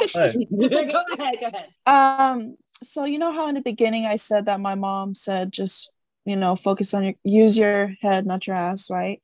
I thought it was just only in our culture that women, be going with multiple guys and stuff. And I was only like reflecting on, our culture. But, I met women, or no, even close to women that, they had multiple partners, but they're still solid. And if that makes sense. What do you mean? They're still solid, like Jennifer Lopez, okay? Like, how many times she got married and stuff, but she's still successful. People still want her and stuff. But not that I'm saying like, oh, I'm picking sides or whatever, but I just want to. But then again, like, how many marriages did she go through? How many marriages did she go through? Is she same thing with Kim K? Okay. The reason why I'm mentioning this because I didn't want to offend. I'm just trying to explain to you that I didn't meant to say that comment long ago. Sorry. No. Girl, I don't get offended by anything. You fucking say whatever. Yeah. We all have our own opinions. But but I do agree where you're coming from, Will, and also the part about I know my worth. For me, my mom and dad always say pick black and white. Don't be around poly people because you're gonna end up like this, and don't be with a poly person. But what I realized is that I learned through the craft. But now that I have kids, I want to tell them, be with somebody that loves you back, that respects you. Don't look at the XYZ, because if you look at that, sometimes you ignore some of the red flags that they have. Do you get where I'm coming from? But then respect also has to be earned. It can't be given. Yeah. It has to be earned. All I'm saying is, like, if you want more out of your partner, just reciprocate that you have to be a better quality woman, right? Like I said, there's a lot of women today, and men too, but I would say I'll focus on the women because you guys control access to sex. You guys control access to sex, right? So if, like I said, there's a lot of women today that want all this and this and this and this, but they don't. But like this, but they're not that type of woman. And they, like I said, they know and I see all the time. I know my worth. I see women today on social media. I know my worth, but they're just posting their bodies and throwing their ass, their titties all over. Okay, yeah, I don't do that. I know my worth. But they have an OnlyFans, right? But they wonder, but they're complaining about why is no man wifing me up? Why is no man showing me commitment? But that's not us though. But that's not us though. Hold on. I have like a comment on that. Here's my take on that. Go ahead. obviously, like, I don't post like myself promiscuous 24/7, but I'll post pictures like here and there, like when I'm at the beach or something, or on vacation and stuff. Oh yeah. So that makes me question, like, now am I seen, honestly, like, the guy perspective, am I now seen as a hoe because I posted a picture when I was on vacation? I've seen your pictures on your profile. No, those are. I'm talking about the women that over sexualize themselves. Mm-hmm. They're not taking themselves seriously. But I've seen your profile. Your profile is cool. Everything's good. They've been showing off their Mm-hmm. shit. Because now I'm questioning myself. I'm just like, damn. No. I'm talking about the women that post thirst traps. They're over sexualize themselves. They literally, you can see their ass and titties on their picture. You literally can just see it. Right. Those are the women that are insecure and they seek for validation. So that's why they post that, and then they wonder why they're attracting all of these horrible men. Is because they're posting whole shit. Yeah, they're only thinking with their eyes. Yeah, girl. Right. You're only giving them the eye candy, not fucking what can you bring to the table. Because but you know what? All the shit that you post and be like, well, the only thing that this woman is good for is blowjobs and walk. Like that's the only thing that this girl is good for, But you see all the time. But these women, all their friends will say, know your worth, girl. Post your pictures. Know your worth. And that that's the advice that their friends were giving them. Yeah, that's something I wouldn't. and like I said, most girls will never tell their friend the truth. And like I said, men, like I said, when we see that, we don't like that. Right. That's not wifey material. I see a lot of women, they're so quick to like chase men, and when they have kids, they're not focused on their kids. They're mostly posting themselves than their kids. If I was in their shoes, I'd rather level up my life, focus on my kids, and don't bring any men around until the right one loves my kids and myself. So that's advice for you, some of women's. You guys need to focus on your life and your kids. If you want a right man, don't focus on stupid shit. So much resentment toward like their ex-partners, and then they're making it the fucking kids' business. No wonder like their kids are gonna grow up to be the same shit. Right. In your relationship when it shouldn't be their business. Exactly. Right, Deja. And also, like I said, I will hold myself responsible too. I used to be that guy where when I was younger, I wanted a woman that would have had a nice ass, nice titties, had a good body, all this superficial shit. And then now, like, I don't care about that no more. Now I don't care about as long as you're healthy, you're kind, you're loving, you're a good mother, you're not a hoe, all right, you're loyal. That's all I want. That's what you're feminine. It gets old. Being a hoe, that's you're feminine. That's all I want. Right? I used to have a specific type of height. I used to have a specific type of body type. I used to have a specific type I was looking for. And like I said, now I don't care about that because I realize those things are not conducive to a successful relationship. All that shit doesn't matter in a successful relationship. What keeps a relationship together is integrity, is morals, is values, is love, is compassion, sincerity. That's the shit that nobody ever promotes on social media. That's the shit that no one is telling these women and men. But we're just glorifying all the shit that doesn't help relationships. And that's why you see on TikTok where everybody's making videos. I want a guy that's 6 foot. I want a girl that has a big ass, big titties, right? All this superficial stuff. And that's why a lot of young women today, I'm glad Monserrat are here. When you ask them a question, what type of guy do you want? And I'm saying the first thing a woman, if you ask young girls today what they want, none of them, I guarantee you, 9 out of 10 would morals, values, and relationship with God. If you ask a young girl today, what do you think their first question? What do you think is the first thing they're gonna height, dick size, and I can tell you because and money. Hold on, let me tell you why. Because most of my friends, I have very diverse friends, and some of them don't believe in God, some of them do. They have different mentality. So I'll be like, oh, I'm talking to this guy, and the first thing they ask is he taller than you? And exactly. No, but I like him still. Exactly. But nobody's looking at like his emotional intimacy. Nobody's looking at his manners, his behaviors. Does he treat you well? Does he have a relationship with God? Morals and values. Nobody's looking at that. But like I said, I don't blame him because I used to be like that. Because the culture in America that's like that. That's what's being promoted on social media. And then right? TV too. TV. But we have to learn. Too. We have to learn the hard way. Like I had to go through my own relationships to realize, that shit's all bullshit, right? Mm-hmm. Then I realized, that's all bullshit. So I hopefully, like Monserrat, you don't have to go through that, but you can learn from us. Please learn from us because I had to learn the hard way too. Yeah. So that's how. Yes. Like I said, I'm not coming down hard. I'm just saying is this is what I see in everybody's culture. If you're looking for superficial shit, I'm telling you, those are not things that keeps the relationship It's together. not the way to go.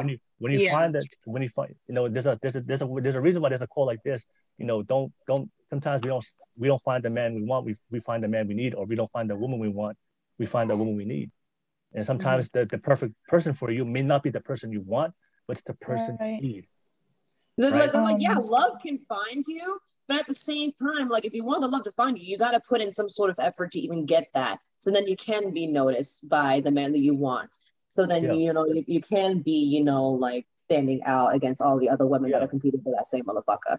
You just got to put in just as much work, and then they'll notice, and they'll definitely notice. So if you guys meet a guy one day, if he's not the man that you want, but ask yourself, is he the man that you need in your life?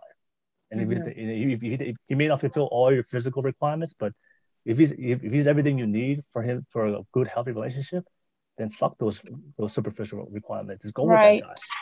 Like my boyfriend now, like he's not the hottest dude in the world. Yeah, but is he love you? Does he take care of you? Does he, you know what I'm saying?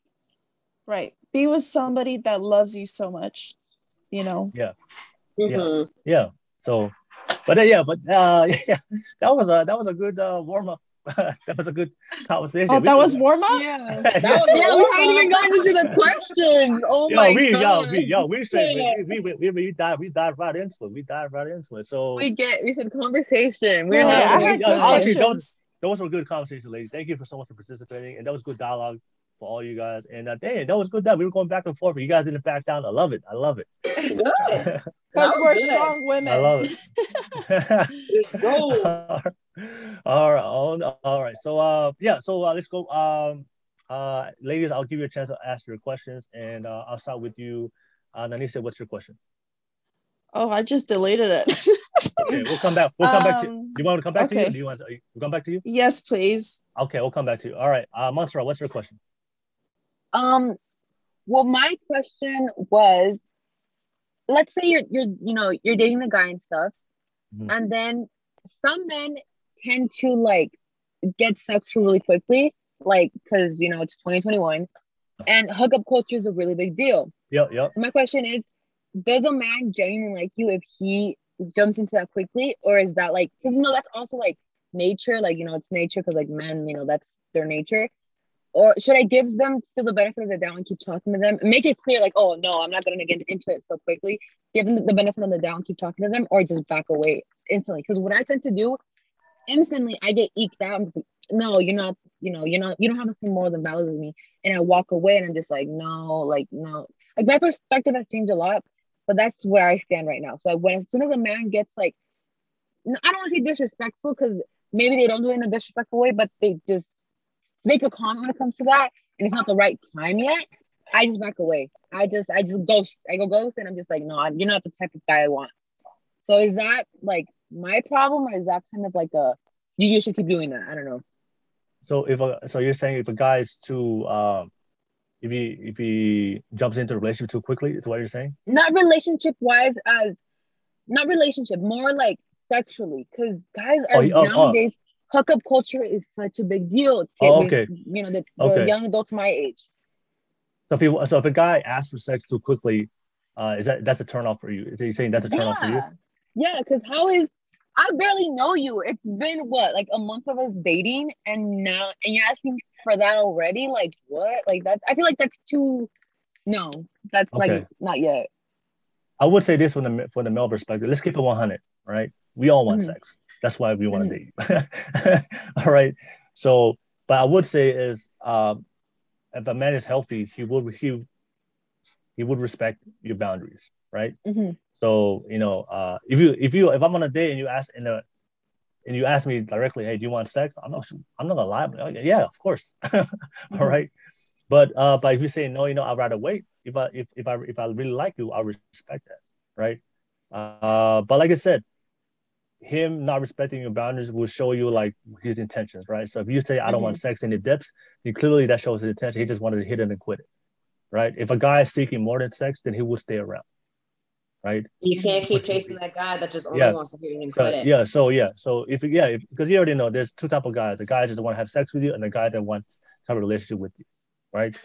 So But even the guy with a relationship, he still wants sex too. So, if you prolong it too long, he might do too. But he will wait. But I'm just saying is, if a guy, if he nowadays with social media, that's the culture nowadays. So, I mean, you shouldn't be surprised if a guy wants sex in the beginning. That's just the culture in modern day dating. But if you say no, then and he's wanting to stay, then that will show you his intentions. But also just because like sometimes guys, I guess, also don't get. Sometimes guys will wait also just to hit it and then leave. So don't get confused too, right?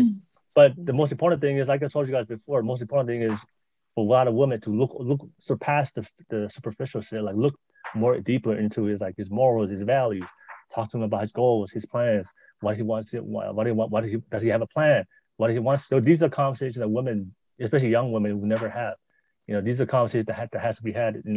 Longevity. Like, what do you want to do for your life? Compatibility, right?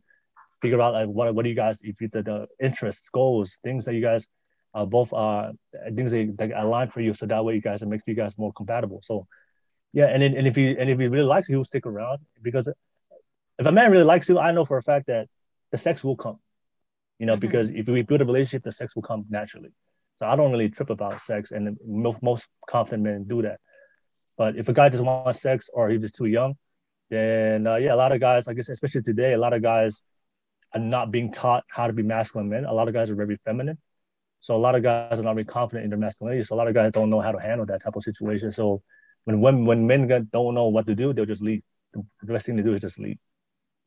That's what I would say with that is, Okay. Anyone want to jump in? I would say I would say you can, you do have the freedom to, have sex with whoever, but then at the same time, it all comes down to like, what more can you do than just throw it back? You know what I mean? Like, sure, like any guy can like fuck you whenever, but then like, if you actually want to be a wife, you got to show him that like you're worth his time and that like you're worth, being that type of wife. He'd be like, well, shit, I'm more than just a pussy. I wanted to show him that, like I got all of these values, and like I want him to know like what I got more than just my parts, So freaking like, I think like, I don't think there's really like a time limit. Obviously, you just got to communicate that type of shit. When it comes to like intimacy, but then at the same time, like, if you're just here to hit it and quit it, then you just got to leave it at that. You can't really develop feelings and shit.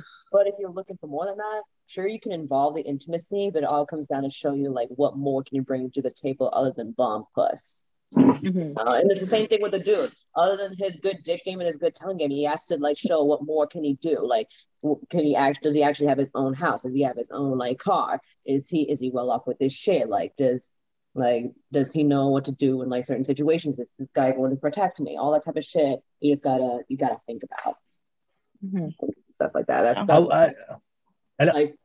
You can fuck all you want, but what more can you do? Monserrat, I want to ask you: are you open to having sex, or are you waiting to marriage? I don't know. I have not found the right person yet. I have not, but I don't know. Right now, like I said, I want to find someone with commitment. I want to find someone that's willing to like. I don't know which one of the girls. No. Let me finish. One of the girls said, I want to make sure like they can handle like me and my bad times, like my crazy, like. So I feel like once I give that up, they're not gonna care as much, No, but I wouldn't waste it. For some people, that part is really special. I think for you, Monserrat, trust your intuition, and whoever you trust, right? It's somebody that you can see that you'll be married down the road, if that makes sense. Yeah, definitely. If I'm gonna have sex with someone, it's somebody that I know I'm gonna marry, not someone that I just met 2 months ago on Instagram and I'm gonna fuck them because we've been dating for 2 months. Like, no, like it's someone that has all these qualities, has met, I know them like the back of my hand. Like that's the person I'm gonna be having sex with. Because I feel like sex is such an intimate. We're literally exchanging souls. Like it's such a big deal to me. And nowadays it's not a big deal, but for me, it's literally an exchange of energies, and people don't see it as that anymore. They see it as natural, and that everybody has to have it, and that we're humans, and it's like, yeah, we are humans, but for me, sex is very intimate. It's exchange of energies. You literally get drained. Like people that have sex like with random people literally drain their energy to all these random people, and for what? That's what I'm saying. It's very. If I do have sex, it's gonna be with someone that I know is gonna be my future husband. Or that we so then for the guys who just like, who just want that and stuff, you can't give them the benefit of the doubt because you're leading him on and you're going to confuse them. And that's what's gonna make them mad. That's what's gonna make them not respect you. So you have to be upfront with that shit. Be like, hey, I'm willing to date, but I'm not looking for sex just yet. If they can't respect that, you can't give them the benefit of the doubt. You gotta absolutely drop them. But then for someone who is willing to wait, then give them your time. You want the person to actually respect you and then give them your time and energy for them. And for the motherfuckers who can't, no, don't lead them on. You're going to confuse them. I would say, Monserrat, because you're a virgin, I would say for a lot of guys out there, they would fake it more. Just to have they sex. Would love it. They would love heard that. Or don't tell them. So I wouldn't like that's. I wouldn't. Worse. No. Oh, I'm telling you. Okay, never mind. Just kidding. Okay, my friends. Okay, wait, hold on. I gotta say something. My older friends in high school, they always told me like, never tell a guy you're a virgin because that's the only reason he's gonna want to fuck you. Right, because you can test them. Bad idea. So I have to tell them that I'm a virgin. Oh my god. No, okay, look. Okay. They'll expect you to know what you're doing. And then if you tell them you're a virgin, then you don't know your shit. They won't sleep with you. Okay, so this is one of the things I do hear a lot of women say is, and a lot of women today think that sex is the reason why you will keep a man. And I'm telling you guys right now, whether you're a virgin, I don't believe that. Whether you're a virgin, whether you're a virgin, whether you have your multiple bodies, what keeps a man is not the sex. What keeps a man is the value you add after the sex. So the sex is nice. I can have bomb sex, but if you don't add anything outside of the sex, any other value to my life as a man, then for me, you're just somebody I can have sex with. Then I'll go wife the girl that can add value to my life. Yeah, but then also beauty fades, value doesn't. Yeah, exactly. So what I'm saying is, no, it's good. I'm glad that you're a virgin. It's fine, but don't think that it's gonna be your virginity. Or it's gonna be your body. It's gonna be the reason why. And a lot of women today think that mentality. That they think that their pussy is what's gonna keep these men. No, focus on yourself. Don't who said on this podcast? Somebody said pussy is pussy. She said it, Monserrat. No, I said that someone told me. A guy told me pussy is pussy. I'm gonna keep it real. That's an insult. A lot of guys. Keep it honest, guys. Pussy is pussy. It's okay. People. Your partner will never tell you that. You guys want to tear up. I'm telling you guys right now, especially you guys that are do attract a lot of women. I'm telling you, it's pussy is pussy. It's almost the same, right? But I'm telling you guys right now is what keeps them men is the value that woman adds. Yeah, so she's the one that cooks, that cleans, that's loyal, that checks up, that's feminine. All this shit that they're doing the things that the other women are not doing. Right. That's the woman he's gonna wife for. So I'm saying so. Yeah, keep it. Whatever you do for I hope you share with the right guy. I'm just saying it's not gonna be your virginity that's gonna keep him. It's the value you add to his life that's gonna keep him around. Yeah, don't make everything just about what whether you give it up or not. Whether you give it up or not. I'm just saying it's gonna be the value you add to his life. I would say with that. That's why I'm saying I prefer to wait, because when you wait, you can actually see a person for a person. You don't just see them as sex or as an item or an object. But I'll also add to this: if you're with the right guy, don't give it to him. I mean, I'm just saying because I don't see a lot of girls is they'll make that guy wait, and for guys we're still human too. You know what I'm saying? We want sex, and sometimes I see a lot of women they have the right guy, but because of something happened before or from the last relationship, you're gonna make it harder for him to have access to sex. You didn't make it harder for your daddy, but you're gonna make it harder. But you're gonna make it harder for this dude. You know what I'm saying? That's a different scenario. I just use that example. I'm just saying is, if you do meet the right guy, but like I said, but a lot of women will purposely, even though they like the guy, they will purposely make him wait. And then and for a lot of guys, like I said, the thing is in this culture, for a lot of guys in social media, there's a lot of options, right? So if you purposely make him wait and you're a good girl, then what if he has another girl that's a good girl too? But she's willing to give him that sex. And he's like, you know what? boom. That's what I'm saying is social media. There's so many options. So I'm saying is, don't use like the waiting thing as a reason to judge his character. If you meet a guy and he's a good guy and you love him too, and you feel like it's the perfect time for you, yeah. Just what I'm saying is, don't purposely hold off for the purpose of trying to test his if he's a good guy when he's doing all the right things. And a lot of women would do that if he's doing all the right things. Well, but they would still hold out the sex. And the guy Nani wants to talk. I could tell. Nani's waiting. Go ahead. I'm pretty sure that guy will put a ring on it because he will respect you and, see your value that you want to wait, He'll be like, you know what, we're compatible. Let's get married. And then it happens. That's what I think. But I would say, but if you make that. But if you make that. And if I feel like. Go ahead, sorry. No, okay. I'm saying is, if you say marriage, right? Perfect. Yeah, like I'm saying is like, if that's your moral, like, you know what, I don't have sex through marriage. All right, cool. The guy would wait. What I'm saying is, if do it for the right reason. Yeah, if he's doing all the I understand. If he's doing all the right things, and he's purposely holding off on, for a lot of guys, like, well, like, I mean, I'm doing all the right things, and because, like, let's be honest, guys, we want sex, right? We like, that's why we're with you guys. If I'm doing all the right things, you have to have like an attribute to make up for that. If you don't want sex, you still got to make your relationship interesting. Yeah, exactly. You still got to make your relationship fun and stuff like that. So if you don't want sex, you got to find something to make up for it. Make them like bomb ass meals, or just like, do something together and like go somewhere, whatever this shit. Keep it spontaneous. Make sure that you do whatever you can to keep you. So then it could be worth taking you to the bedroom and shit like that. Yeah, I'm just saying. Yeah, but I'm saying don't hurt. Yeah, that's my opinion on it. But yeah. Mm-hmm. All right, that was a good question. That's a good question.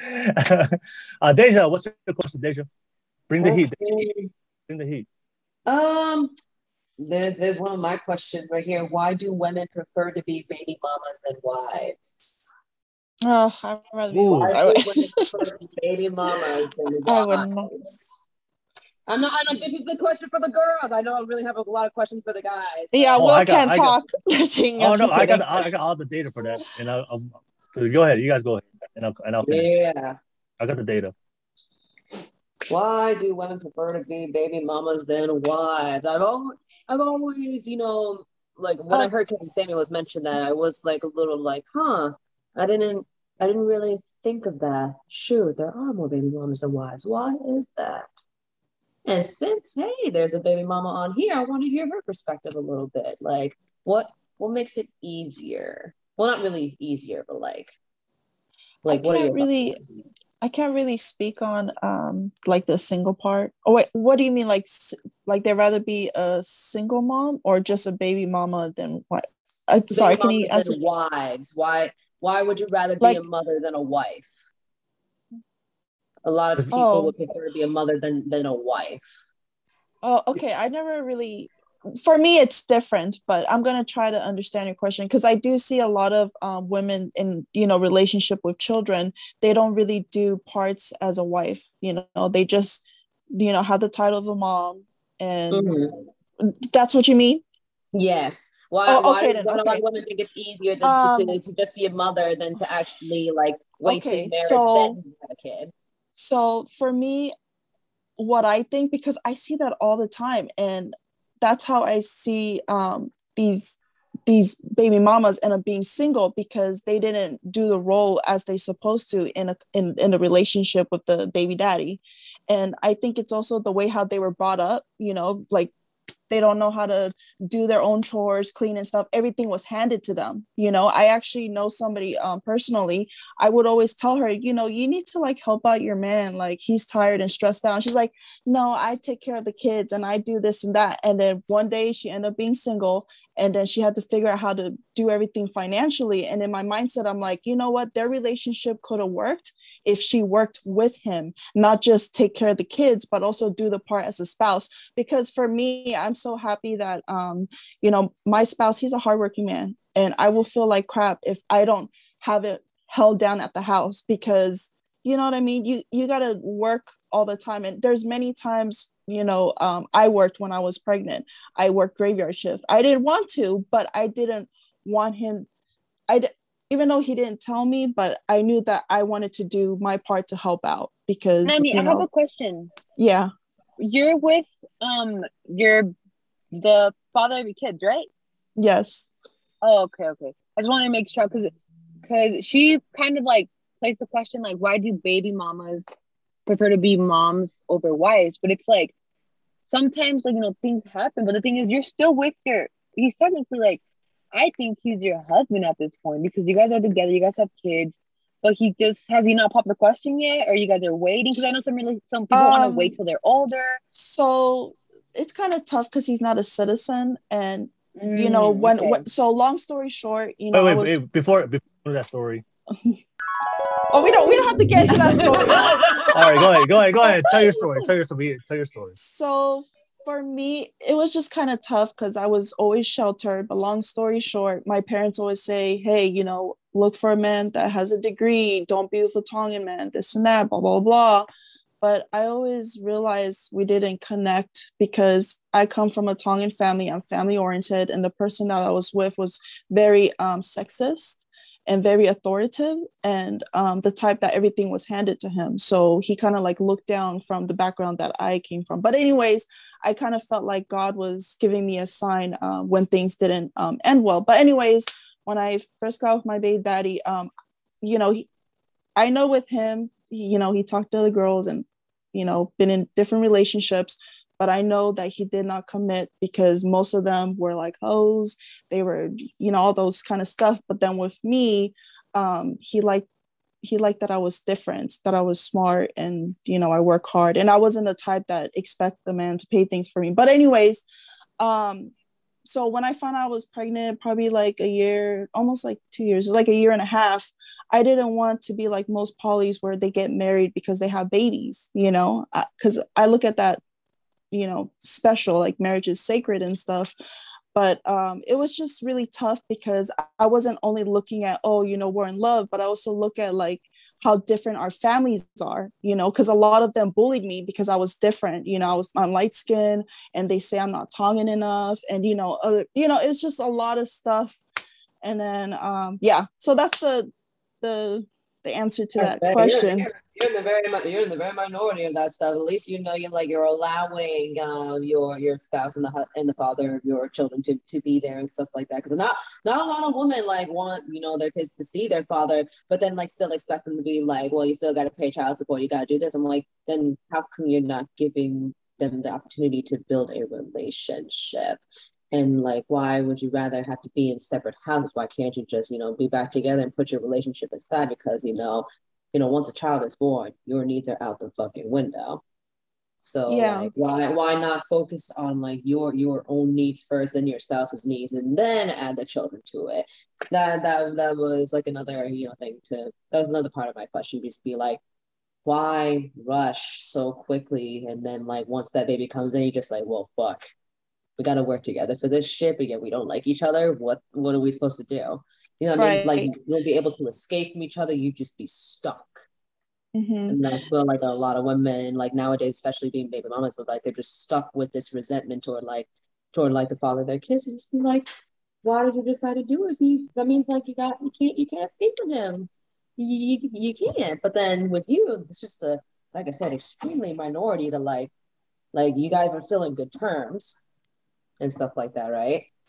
Yes. Yeah, and then like, are y'all technically together still? We're still together. We're just not married. Okay.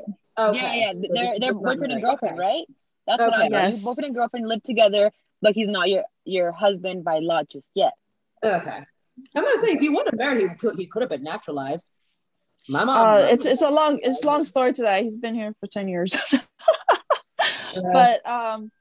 But that's, and not like that, I had a lot of anxiety and because I was actually bullied a lot by polys, so honestly, when I became a mom, it just made me come out of my shelter.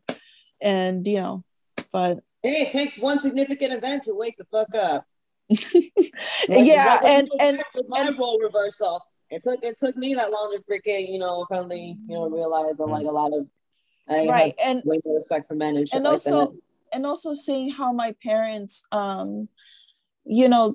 they cared for each other and stuff, but there's just some things that I saw that I wish I knew my mom could do better, Mm-hmm. they were just married. I know it's because, you know, they work good together, but I wish she had the affection, you know, and some of the respect.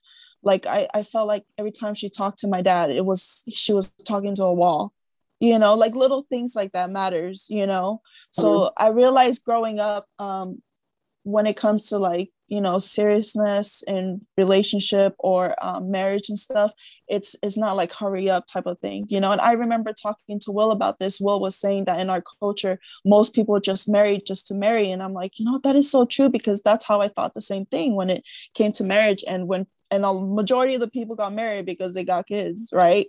Yeah. And so they married today and divorced tomorrow. And for me, I don't look at that, but that's just my perception on how I looked at it back then, you know.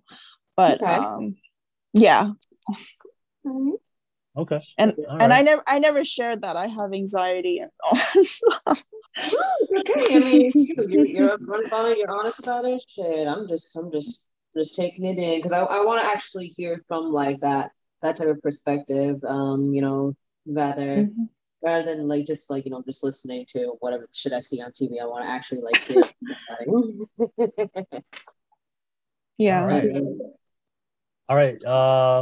Monserrat, did you want to respond to her question? No. All right, so it's my turn.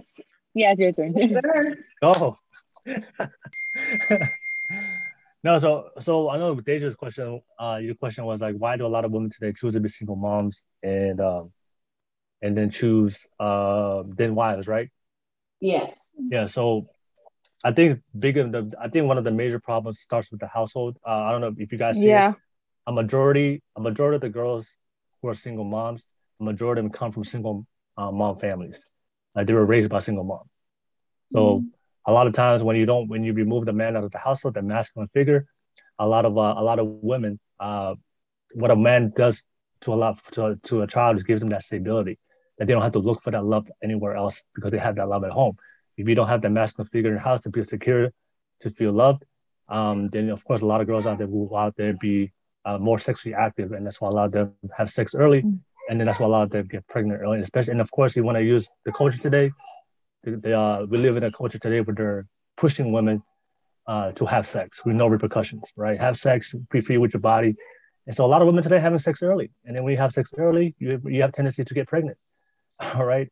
And you have tendency to get pregnant, you become a single mom, and then that cycle repeats, right? And of course, if a lot of single moms, you guys see it. A lot of single moms, they talk ill about men. They talk ill about their fathers to their daughters. They make the girls hate men. So a lot of the women who are single moms, they end up become masculine themselves, and they become very unapproachable, and they don't want to come allow a man to come take care of them. So I do notice for a lot of guys is when you meet single moms, they're more difficult than meeting a girl that came from a normal household. So that's one of the things I do see with a lot of single moms out there is they were raised by a single mom, so they never had that father figure around. We live in a culture today where they're pushing a lot of women to have sex early. A lot of girls are having sex early, and then they get pregnant early. And then, of course, if you get pregnant early, a lot of guys, like I said, they don't want to date. For a lot of guys, they don't want to date a girl that already has children. You know, most guys want their own children. They don't want to raise another man's child. You know, that's a liability. Yeah, there's a liability. So for a lot of men, there are men that can do it. Hey, shout out to all those men that are willing to do that. But if you ask a single guy that's never had kids, do you want to date a single mom, or do you want to have your own family of your own with a girl that's never had kids? Most guys would choose, I just want to go with the girl that doesn't have kids and have my own family and don't have to have the liability of taking care of another man's child. So that's why a lot of girls today are single moms and not choosing to be wives, because like I said, they've been taught by their mom that their dad ain't shit, the dad's a bum, don't trust no guys. So they have a toxic relationship towards men. And like I said, they have that hate and they never heal from that growing up. And that's why a lot of them end up repeating the cycle that their mom went through. Instead of healing and allowing a healthy man to come love you and protect you, provide for you, and just be natural in your role. But a lot do it, like I said, I've seen it all the time where single moms, like, yeah, they make it so hard for guys because they haven't healed from the guy that abandoned them, either from their past relationship or from their healing from their dad that wasn't around in their life in the beginning of their childhood. Yeah. That's my answer to that. Yeah. No, there you go. But like I said, shout out to single moms. I do respect single moms. It's tough. Shoot, to raise children on their own. That's respectable. But I do see that if you look at the numbers statistically in America, if you grew up with a single mom, for girls, there's a high probability that they're gonna end up pregnant early. There's a high probability for them being a single mom also, if you remove the father out of the household. And so that's why it's so important to make sure that we can, hopefully, we have more conversations like this. But I do want to make sure we can bring people together. But there's also, if you add the feminist movement, independency. I don't need a man, right? They're telling women you don't need a man. So a lot of girls too grow up like, I don't need a man, and then they complain why no guy wants to come around. You told me I don't need a man. Shoot, all right. They need a woman. I mean, that's where I don't need a man. All I got in my video games. It's lonely. It's lonely. But you said I don't need a man, but now you're complaining when no man comes. But you literally just said I don't need a man. But that's the feminism for you, modern day feminism. But how else did I get this couch in? I didn't lift this. I asked men exactly. to help me. I have this heavy ass fucking coffee table. I didn't lift this. Two guys helped me. That's false. Like I said, you do everything on your own. You don't need them now. Like shit. There's things that I would never say I don't need a woman. I would never say that. And as confident as I am, there's things I can do, but there's also things that women can only do for me that I can't do for myself. So, but that's the thing. That's the culture today in modern day in America, that we're teaching people to be independent instead of teaching people to be interdependent, to rely on one another, right? And a lot of people go into relationships just thinking about themselves. All they care about themselves instead of thinking about the other person. Right. Yeah, it's I. I've dated people before. All they talk about themselves. For me, when I go into a relationship with myself, I'm not even thinking about myself. I'm thinking about what can I do for them. Right. And of course, if I'm with the right person, they will do the same for me. I had the mentality before of if he wanted to, he would. You know how everybody now is saying that's if he fact. wanted to, he would. But honestly, that's so such an ill mentality because you don't know what the person is going through. But that's understandable. But for a lot of people also don't show that, right? It's also up to them to open up to their partner and develop that trust within one another. You can't just close yourself off and expect them to mind read what the fuck is bothering. Exactly. Yeah, that's a lot of men and women do that today. It's like they'll wait for them to make the first move. No, if you care about the person, you don't wait to make the move. You just do it. That's why you don't say are you okay? Yeah, I'm fine. But I just find it funny how, you can't be doing that shit. I would rather have a woman be honest and upfront rather than try to play a fucking guessing game and shit. I'm not gonna guess what I'm with the girl. I'm not gonna guess what she wants. I'm gonna love her everything I can.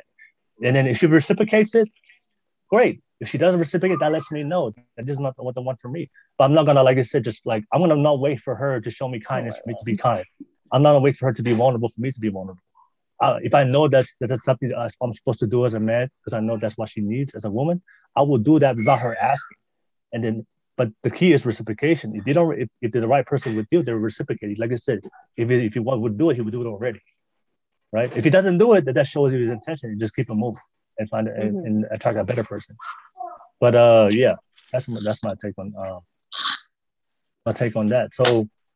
Yeah, so thank you for the good question. Anybody want to add on to that? What is the biggest anxiety that men face? Ooh, that's a good one. For today, okay, I got a whole list. I'm gonna give you guys.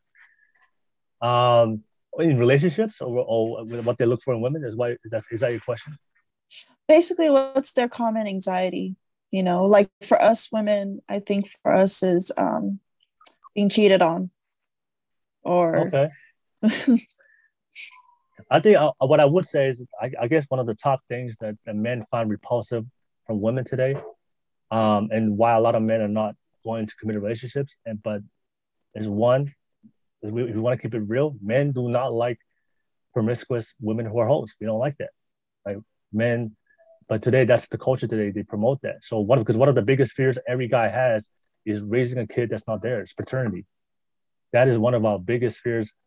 You guys don't have that fear because every kid that you have is yours. So that's your anxiety?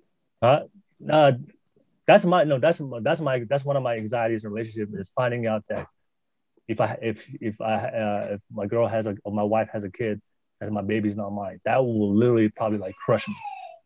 It's because you just said that women don't go through the kind of like you guys never have to worry about your kid's yours because it comes out of me. You mean okay? Sorry, I thought you meant paternity. Yeah, paternity. Exactly like whether the baby is his or not. I don't have you guys never go through it because it's always coming from you, right? Because it's your baby. But I thought you meant that it's troubling when you're dating and you find someone that has kids that you don't like that. Oh no. I thought that's what you meant. No, I'm just saying about it's not. Yeah, I just want to know my kid's mine, right? Mm-hmm. So, yeah. Because a lot of men. So cheating in a way, yeah. Cheating, also like women being promiscuous. That's why a lot of guys, most guys don't like girls who are promiscuous or of high body count or hoes, right? Because if they have a high probability of not knowing that the child is theirs, right? So that's one of the biggest anxieties. I just want to be a woman that's loyal, that's faithful, that she's not talking to other women, and for them, other men.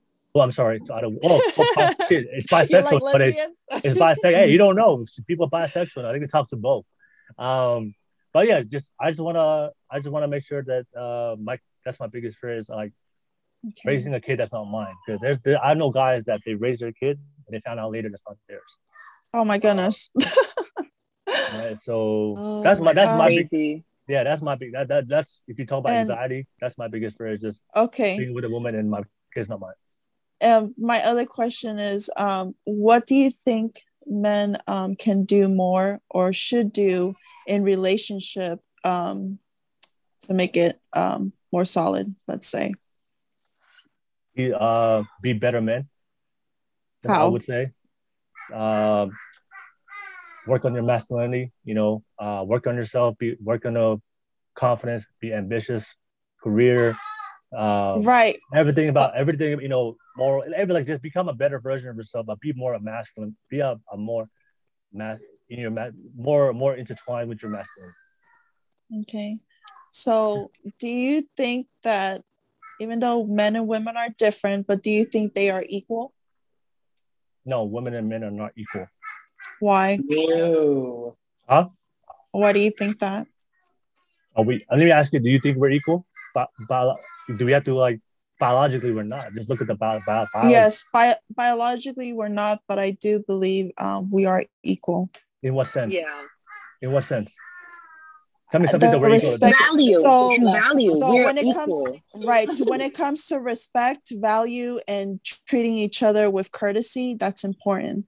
Yeah. But no. So yeah, that's human. That's something that's human beings. Like as a human being, we should all have respect and value. But we're talking about if a man and woman is equal, we're not. Because like I said, the biology proves we're not equal. But if you talk about but the thing, we're both human beings, right? All human beings should be respected. All human beings should be loved, should be cared, regardless of gender. But if you're talking about equality based between men and women, literally we're not equal because we are different. Men see things differently than women see things differently. Men react to certain situations that you guys react to situations. You guys have traits that I don't have. Men are bigger, stronger, faster. So you're saying we're just different, but it doesn't make us not equal. We're still human. What I'm saying is men is not better than a woman. A woman is not better than a man, but we're exactly, yeah. That's what I wanted to get down. That's the answer I wanted. Okay, yeah, good. That's the answer I wanted. What? I want to make sure. Okay, good. So we are different, but yeah. We can't do what the men can do, and the men can do what we can do. Exactly. There are things that men can do better than me, but there are things I can do better than a woman. That's not necessarily make me better than you, but we're different, right? Mm-hmm. The problem with today is we're telling young women and men today that we're the same, right? That a woman can do a man's role. That. Well, you should rephrase that. No, girl, because being in the military, they're trying to push that equality with us too. Yeah. But biologically, we can't do the same amount of pull-ups as guys are. We can't do the same amount of push-ups as the guys are. We can't always lift 30 pounds over our fucking head like the guys can. We can't always lift 2 fucking machine guns on our fucking backs and drag a person. Not all women can fucking do that. Sure, there are some women who can, But it applies with relationships too. There's a bunch of stuff that men can do that we fucking can't. And then they try to push that, but then like we're proving them wrong. We're proving them wrong that like we can't really show that equality somehow. No, yeah, it's like the way that he words it makes it seem like he's saying that men, he just words it like that's really why I keep fucked up way. That's why I keep saying I feel like he's attacking us, because I don't like to say all or women or label. That's why, because some of the things that are mentioned, that's not us. We're different. You know what I mean? Yeah. But he keeps saying women. He keeps saying like specific wording that you have to work on that word. That's quality. When I say men and women, I'm talking in generalities. Are we like, is every single woman the same? No. Is every single woman the same? But there are generalities. There is a majority, right? For example, would be, most women would prefer to date a taller guy. Can we all agree? Right? Yeah. And society, exactly. But when I say all women want to date taller guys, that's the truth. But I'm not saying all women, but I'm saying a big majority. So when I say men and women on this podcast, I'm not literally saying every woman, because realistically, we're not the same. I'm talking about in generalities, majority. Because they want to go with the trend. Balance of probability. What's not.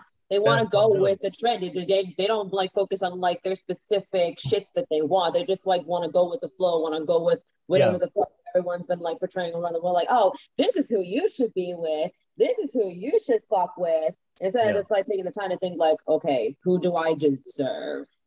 Yeah. Because like, you're thinking so much about other women, but you're not thinking for yourselves. Like, well, the women can like do all this. But like, what can I specifically do? Yeah. And how can a man specifically help me and not focus on what my girlfriends fucking want to do or whatever the shit? Yeah.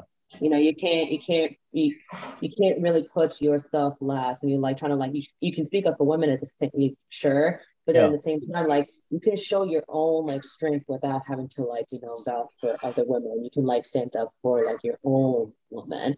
Like that, I would try to be as motivating as possible to like all these women that like claim that they want to like change themselves, but like they're not making the effort, but like only I am. So like, why the fuck am I wasting my breath to all these women who don't want to make the same moves as me? And I would say to Nanise is the reason why you feel that type of way, and this happens to a lot of women, is when I talk, because I don't talk about like anecdotal or personal experience. I talk about like facts, what's happening in reality, right? But sometimes when a lot of people listen, they compare it to their own personal experience and they feel some type of way. So when they listen to something, what I say, instead of saying, is this really happening in reality in the real world? They compare it to their experience. And if the shoe fits or they feel some type of way about it, that's he's attacked. That's why you call me. Yeah, the woman hurt. Woman hurt. Well, woman hurt. No, I just think there's ways of saying things. Like for me, I try to say it nicely when I say my stuff instead of sounding like very bold. Like I know no caption and like, stuff. It sounds like you're trying to make like a statement of like when you say men and women are equal. It sounds like what the fuck? Like no, like men our values the same. She asked me a question and I just responded to her, right? I didn't say it. Did I yell? I yell? Did I? No, you did not yell, but it's the way how you say things. There's different ways to say it more nicely, like professionalism instead of saying like exactly professionalism. Did I say it mean? Yes. No. He okay. You didn't say it mean, but you made it sound in a way that men were superior than women, when in reality it's not. We are equals as human beings. But are we built the same? No, we are not built the same. But we're still equals as human beings. No one's better than other. No, but I didn't look. I didn't say women were superior. Let Nani speak. Let Nani speak. Go ahead. But to be honest, I did not get offended. I just know your intention is. I know your intention is good, but you're a very blunt person, and some of the numbers you says are correct, but I just think there's ways of paraphrasing it to sound more kind of like respectful, because like for me, I try to be careful what I say, because I care about people out there that's listening, and I don't want them to think or feel like I'm telling them what's their worth, if that makes sense. But then, like majority of the time, no one gives a shit about what we think. Right. But so then, like, you got like all these men like look. you. Oh, I don't care what the fuck. Look, I want you guys when I post this podcast, I want you guys to go back. The problem with today in America is we are so sensitive nowadays. So the truth, people would rather hear comfortable truths than hearing uncomfortable people would rather hear comfortable lies than hearing uncomfortable truths. That's society today. So I'm telling you, you could say the truth in however format you want to say it, but people will always, if they're uncomfortable with that truth, if that applies to them to make them feel some type of way and have an emotional feeling towards that truth, they will always hear it in the way that they interpret it. So yeah, like, if you only want me to tell you like what the fuck only makes you feel good, I am not a true friend. Right. I'm telling you, if you go back to the podcast, you ask me. But if you heard what me and Monserrat are talking about, we're talking about I kind of feel like the women is below and the men. I feel you just said and it. The men, right, and the men is superior over than us. That's all it is. Did I say that? That's what I'm saying. Did I say that? But the way you say some questions look. The way I said it and what I said are two different things. Wait, not only that, but if we're being honest, the way you interpreted it, ladies, the way you interpreted it into a whole different meaning because of you feeling some type of way. Instead of listening, you asked me a question: are men and women equal? I said no. Men and women are equal. It's too hard. You can't take all right. it too hard. I did not say superior. If it doesn't, I was direct. Don't take it to fucking heart. You took it to heart. You felt some type of way, but I did not say you were superior. I did not say I was better. You asked me the direct question, and I responded the direct answer. He didn't specifically say it to you. He said it in a general sense. No, because was it a yes or no? You gave me a yes or no answer. It was a misunderstanding because Nani was asking, "Are we equal in the sense of like worth and like and respect?" It was a yes or no answer. It was a yes or no question. Are men and women equal? That was a yes or no question. I said no. Then you asked me to elaborate. Then I did. And then when I elaborated, you guys, oh, okay, makes sense. What I'm saying is, you guys, I never said superior. I never said anything. That's why this is today's society where people, if they hear an answer, they will interpret the way they want to see it based on how they feel. Instead of listening, just say, the guy, you gave him a question, he gave you an answer. And if you want to find out more, then ask more questions. No, it just makes you sound super like you're like a menace or something. That's what makes you sound. Have you seen any female electricians? Have you seen any female welders, female plumbers, female contractors, female builders? Have you ever seen a building made by all women? I'm telling you. No. I'm telling you, this is the society today. Bunch of jobs that men can do that women cannot. This is my observation. No. And today, because in America, everything, the feminist movement, right? If a woman speaks out about a certain subject, you will have nobody will question the woman. But if a man speaks up about something, oh, he's a misogynist. Oh, right? How dare you? Exactly. How dare you? I'm telling you, you see this all the time. If I ask a girl the same question and she said no, women are not equal, no one's gonna complain about what she said. But because I said it, I'm not saying you. Right. I'm saying society that there's this feminism movement making women that they're making masculine and toxic. They're saying if a guy is masculine, if a guy's confident, if you ask me a question, I say confidently. I did not say mean. I did not say with the mocking or try to belittle you. I said with confidence because I'm very confident in myself. So if you ask me a question, are men and women equal? Confidently, I would say no. But because you guys have been the way the society is programming women, that if a guy is too masculine, oh my God, he's controlling. If a guy is confident, oh my God, he's gonna control you. He's gonna take care. He's gonna suppress you. He's gonna put you down. That's why but then if a guy lets out his feelings, oh, he's just a little bitch. So what do you want from a fucking guy? Yeah, exactly. This fucking dude? So I'm not blaming you guys because you guys are just a product of the society, of the culture of how women see men now. And that's why that's one of the problems today is the men are feminine and the women are masculine. And that's why it's so hard for people to be attracted to each other. That's why we need more conversation like this. We need to encourage masculinity, healthy masculinity, like guys that are very masculine, but they're healthy in their masculinity. And then women who are feminine and then very healthy in their femininity. But we're pushing women to be more masculine. And then we're pushing men to be more feminine. So that's something I would say. I'm speaking from experience. Like I could put down the video games down and shit like that. Masculine energy with females is not that fucking sexy. It really isn't. I'm telling you. No, because like I said, but it's not that attractive. It really isn't. Trying to like act on tough like a fucking tough dude. What the fuck is up? That's not sexy. No, ladies, like when I'm listening to you guys, and when you guys talk, I literally don't even I put my feelings aside and I just listen pragmatically. I just listen to what you guys say.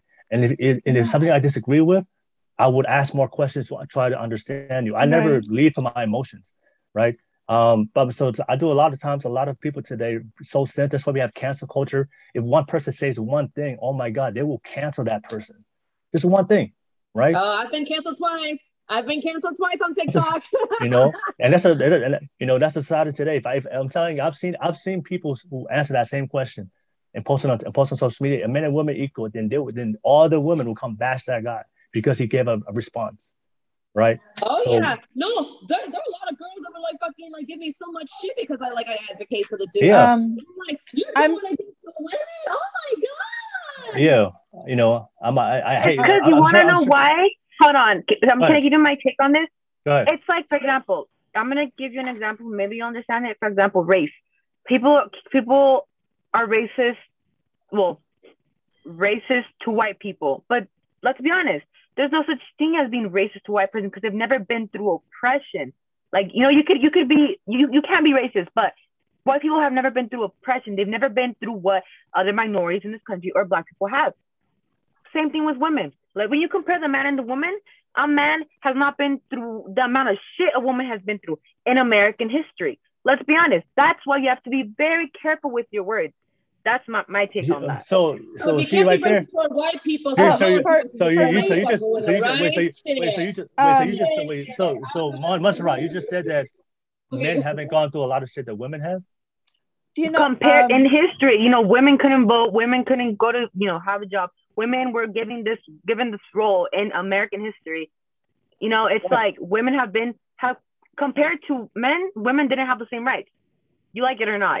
That's history. Okay, so I think you're wording. So there's a lot of things that you guys gone through we haven't gone through, but to say that men haven't gone through the same type of adversity or shit that you guys gone through, that's number one. That's sexist right there. Number one, that's sexist right there. No, it's not sexist, dog. It's literally. Yeah, that's what you said. You said that men have not gone through the same shit women have gone through in history. It's not saying. I'm not saying that. Don't take it personal, bro. No. I'm not taking it personal. So you said women have no rights. Women haven't done what you said? Women have no rights in history. Women didn't have the same rights. We had to fight for our rights. We had to fight for equality. We had to fight for that. You men have not. So you have to be very careful with the words you use. And I'm not saying. So in history, who fought all the wars? Okay, that's men, but eventually women went into the army. Women are it's about history. Themselves. History is thousands of years. So history, who fought all the war? When there was a war, who fought all the wars?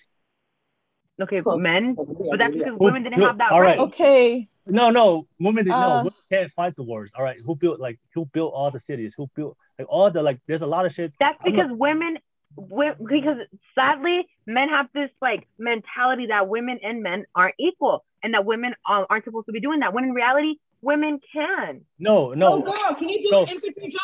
Can you be on the fucking front line like a man? Yeah, can you go to war? Only 2% of women in the Marine Corps that are actually part of the front line. Can I say something? Go ahead, Nani. Okay. Real quick before Nani goes, I'm gonna give you some stats. And right now in America, the highest men, the most difficult jobs, the most dangerous jobs work in the world in the world, men. The highest rate of incarceration, men. The highest rate of a percentage of people who are in the wars, who fight the wars, men. There's a whole list, the highest rate of drug abuse, men. I'm just you can. There's so many these are all things that men are going through. But I'm not gonna say that what I've gone through is worse than you. So I'm just saying is what you're saying. I think we all go through our own shit. That's why I told you guys before. No, yeah, but that's what I'm saying. Don't take it personal. I'm not taking it personal. I think women as a whole in society. No, I'm just saying is I think that what you said was very ignorant to what men are going through.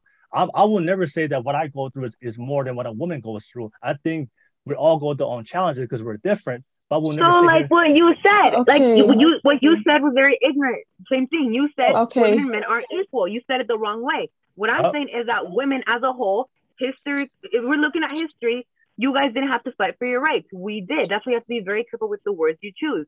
That's it. You said a very ignorant phrase. I called you out on it. Now you're calling me out on my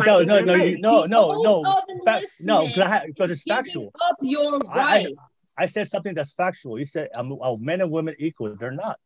Based on our biology, we're not. That's a fact. What you said is not a fact. That's a personal opinion and disregarding everything that men have. That's not a personal opinion. It's history. Yes. You guys are naturally given rights. We had to fight for rights. But that's one aspect. Changing it. Why aren't you doing the same shit that the men are doing if you claim that they are doing the same shit? I'm just saying, girl, look. Honestly, I'm gonna be honest with you. In the workplace I want to go to, it's mostly men. White men are seen upon me. I'm a Latina in America. So I'm not going to be seen the same. It doesn't matter what the fuck race you are. You're still a fucking human being and you still have to contribute. Yes, it does matter. Race definitely matters in America when you look at history. About what you have for your skin color. No, what I'm saying is...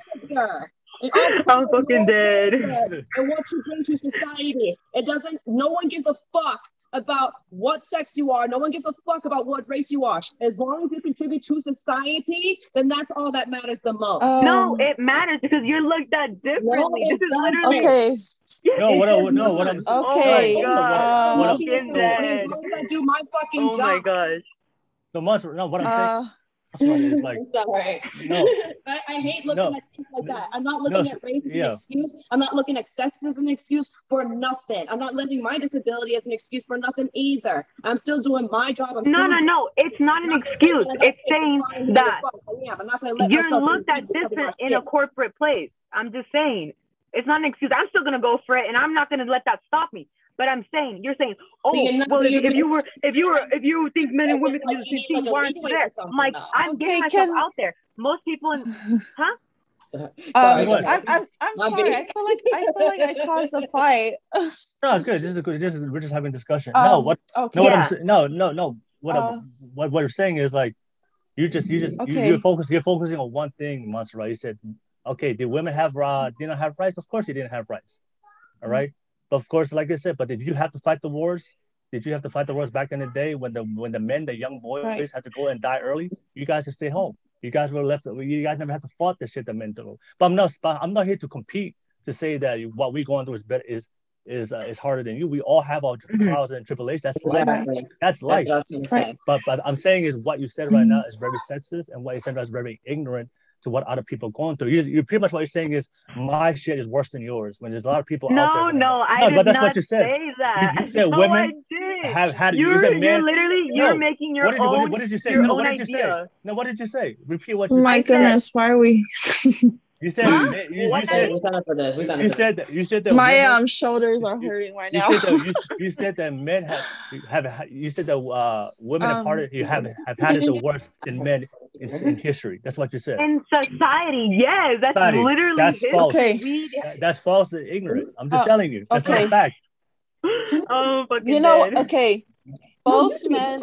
You have your opinion, Will. I have mine. No. Okay. I just gave you some data. I gave it incarceration rates. I gave you incarceration rates, suicide rates, war rates, dangerous job rates. I gave you data. I'm not giving you an opinion.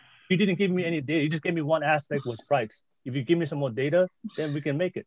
I didn't think I was gonna come to a debate, so that's why I had. But that's what I'm saying. I would have been prepared. I would have had my stats too, dog. But that's why I'm okay. I'm glad for open discussion. But like I said, it's not an opinion. I just gave you some data, and that's society. There's a lot of shit. But I'm not here to say that what we're going to do is worse. I'm just saying I go through a lot of shit. I'm sure you guys go through a lot of shit.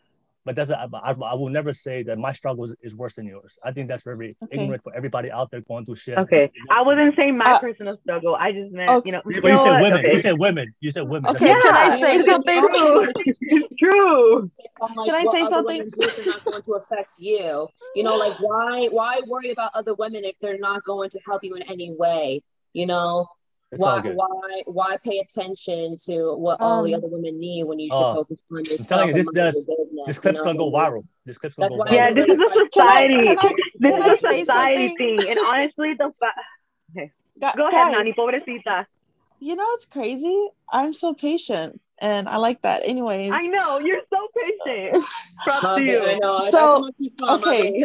So for me, I hate talking about politics, and I hate saying who went through worse, boys or men. I mean, boys or girls, or men or women.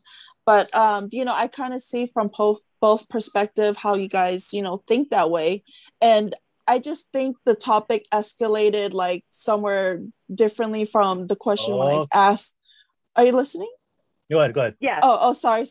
I just think it just kind of went off topic because, you know, for me, I just think there's some ways of wording the questions, you know, not that I think that you're trying to be against feminists or, you know, but then, you know, Deja was saying you're just being bold, you know, so, you know, I'm just trying to be professional and, you know, keep it positive. But where Monserrat, where she's coming from, you know, everything she just said now, back in the day, she couldn't say that. She'll probably get lynched, you know, back in the days.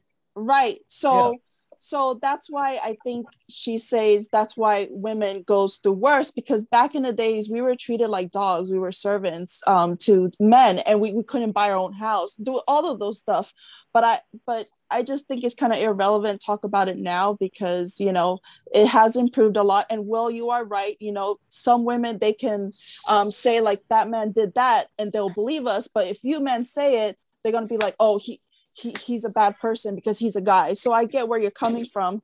But but I just think, you know, it just went off topic. Sorry for just sharing that opinion. And yeah. That's about it. Okay.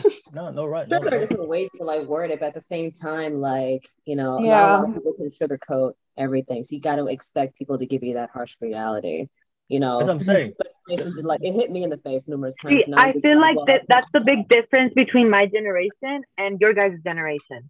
Is what? Like we're a lot more aware of like our history, like everything going on in society, like, you know, the oppression, all those things. We're more aware of that, and we're more, you know, I don't want to say more empathetic, but in a way we are, because we know history, we study it, and we see the injustice in societies.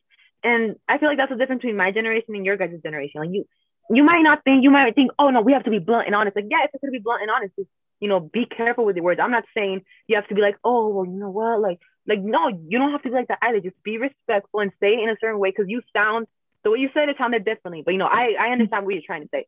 Yeah, but then like also like why be empathetic for people who are not going to do the same for you? Why be helpful to people who if they're not going to do the same? Okay. But you know, at the end, that's just based on morals at this point. Because I would be helpful if I had the time and effort and everything. I'd be helpful to someone. It doesn't hurt me. So it depends on everybody. I would be the better person, the bigger person in that. Yeah, it's just situation. like, you know, you're breaking your back for somebody and shit like that. You know, you advocate for somebody, but then like, what have they done for you? Like, I like this tone that we're talking in. I like this, not the yelling. Yeah, yeah. No, that was my beat for coming off so strong. Deja, I love your vibe. You're a boss woman, and you definitely. too. You too, Monserrat. You too, Monserrat. I'm just like, what's up, military girl? I would. Yeah. No. Awareness is key, and like I said, that's what I'm saying. Awareness is key, but I would say for a lot of younger generation is a lot of them don't do their research. Just because you're aware doesn't mean you're right. So that's what I would say. Like, I think Monserrat is just different. I would say for Nanise, thank you for the political correct answers. Yeah, but Monserrat, I don't know a lot of girls that are like you, and some of the type of girls that Will was explaining, modern girls today, they're different from you. So yeah, but continue. Will, I'm sorry. Yeah, no, you're good. No, this is my. I do have a question for a lot of you ladies right now. Because to kind of go off everything we just talked about right now about the truth, right? So, if you want somebody to give you the truth, does it really matter the tone they give it to you if it's the truth? Mm-hmm. if you, like I said, if you want the truth, if you want somebody to tell you the truth, doesn't really matter the tone. If it's honest, if it's real. So it's like if someone tells you that you fucked up, would you rather have them say, That's I mean, let me guys. Do you guys want some? Let me ask you this direct question. Do you guys want? Would you want somebody to tell you 100% of the truth? Yes or no? Okay. I have an answer to that. Yes or no? I mean, yes or no? Would you want somebody to always give you 100% of the truth? Yes or no? For me, it's not black and white. I rather have somebody be bold and blunt if I'm really close to them. But if it's something, you know, like if it's something for everybody to learn about, I just think it's better to be kind of professional and careful what you say. You can be blunt, but more respectful, because if not, because you don't know what they've been through. You don't know everybody's personal experiences. Right, because you're being black and white to the world. Like, hey, this group is this group is this. All men are, you know. I just think there's more polite way of saying things, because you want good energy, but when it's like a lot of bad coming out, you know, people will be like, oh. I mean, but the truth, is that bad? If it's the truth. Oh no. Your intention is right. I know where you're going. Yeah, definitely. Your intention is right. I just think with me, I'm just very modest, and this is my first time being like this. So, you know, that's why I respect what you think. And for me, it's kind of different because I'm not really you know. Okay, so yes or no? Would you want somebody to always give you 100% of the truth? I do, yes. Yes. This isn't little white lies. I would rather, because the little white lies, it just brought me to fucking nowhere. Nanise, what would you want? Yes or no? Okay. You got this. Oh, yeah. Of course, but yes. Okay. Yes. So yes. But with in a respectful manner. Monserrat, would you want somebody to always give you 100% of the truth? Like Nani said, it's not black and white. As long as you're respectful about it, we're good. Well, I'm just like, don't black and white. Just say he's gonna give you 100% of the truth. Yes or no? No, yeah. As long as you're respectful about it, yeah, it's 100% truth. But if you say respectful, you're opening up him to lie. If he's not respectful, then he will lie to you. Yeah. No, I'm not saying that. If he's not you just said if he's respectful. So that means if he's not respectful, you'd rather hear a guy that tell you the lie. But if it's not tell you the truth. No, I never said that. I'm saying that if you're gonna tell me the truth, tell it to me in a respectful way. And if you don't tell me in a respectful way, it still might be the truth. So if he won't tell you the truth in a respectful way, you don't want him to tell you the truth. You wouldn't want that person to tell you the truth. He can tell me the truth in a disrespectful way, but it's not morally correct, in my opinion. Girl, you would not survive in the military then. I'm saying, but I would not. That's not my career choice. Yeah, but I'm just saying that's the thing is, I would say for you and all the people out there, you know, when it comes to real life, the truth, like people will say it, like nobody's gonna cater to you. This is one of the like the entitled mentality. I only want to hear it if you're telling me a certain way. When in reality, that's not how the real world works. The world will not revolve around you. The world will not cater to you. And a lot of people think this way, that they only want to hear certain things, and not only for like other aspects of life, but also comes to relationships. What I'm saying is, when it comes to the truth, like I say, it shouldn't matter how it comes out if it's the honest truth, and that's the matter. It's not how the message was relayed. Is the message valid? So if a guy, like I said, if you want somebody to be honest, you should have an open mind to just hear it in the way it is. If it's the truth, right? Because I'm not saying that's the society is, that people would rather hear comforting lies than uncomfortable truths. Truth hurts. It's a real fucking. Because if it's the truth for me, like if it's the truth, I would rather. I don't care what the tone is. If it's the truth and if it's gonna add value, it's gonna help me improve my life. Because lies is not gonna improve your life. You know what I'm saying is. So if you like I said, if you want the truth, it doesn't matter because you're seeking truth. You're just seeking knowledge. But if you don't want the truth because based on this tone, then you're more susceptible for people to lie to you. Because you care about the tone. Because the best liars in the world have the best what? Tonality. They know how to smooth it to you. So that's how I would say to that, because I feel like that's one of the things in this world today is people don't want to are so sensitive today. People can't take a different criticism, and then if they hear something, if it's said a certain way, even if it's the truth, they don't want to hear it, and that's why a lot of people struggle with growth today. I would say that. Okay. Oh, sorry. Oh no, you go. It's okay. I was just saying that, like, you know, a lot of people could like tell me like a comfortable lie, saying that like, oh my gosh, you look so good, you look so curvy and everything. I'd be like, oh, thank you. When in reality, I'm actually 20 pounds overweight. Yeah. But the truth hurts. But like, I can't really accept it. So then, like, you know, I've noticed that like with my weight gain, my options have lessened and lessened and lessened because, you know, like I started becoming complacent with my body after, you know, getting out of boot camp and being in the best shape of my life. But then I was just like, you know what? I got this. I let myself go and became lazy and shit like that. So now I'm just like, I'd rather have someone tell me that I fucked up on something rather than just like having me be comfortable and, you know. Regardless of the tone, right? Regardless of how he says it. Yeah.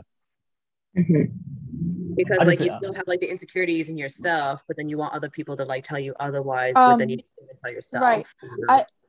I know we do want, you know, the truth to be told, but I don't see how it relates to like the question when I said probably there's different ways of wording, because sometimes I feel like some of the questions that's being told labeling women is kind of like putting us down. I don't see how it relates to if my tone was different or not. Would you rather have that person tell you the truth, or, you know, or something like that? Alright, so then like because if you have like a female CEO or something, you know, some big ass corporate company, you know, right. A lot of the CEOs, like, would you rather have her like tell you in like a sweet, compassionate way? Right. Well, you don't have to. Like, right, bitch, like, but you need to do something, or you're fired. You know what that is? Me and Monserrat were just sharing that. I just feel like some of the questions that were being asked, or you know how you word things, it kind of makes us feel attacked. That's all we just said, and then you make it to a whole extreme, you know, misleading, escalating to a different topic, and and not even attacked on a personal level, attacked as women. Like, we're women. I can't say that because then you're gonna be like, oh well, my kid's not as big as yours. Oh, but what I'm saying is a women's experience is a lot different than a man's experience. Well, it's not just women's experience. It's just how.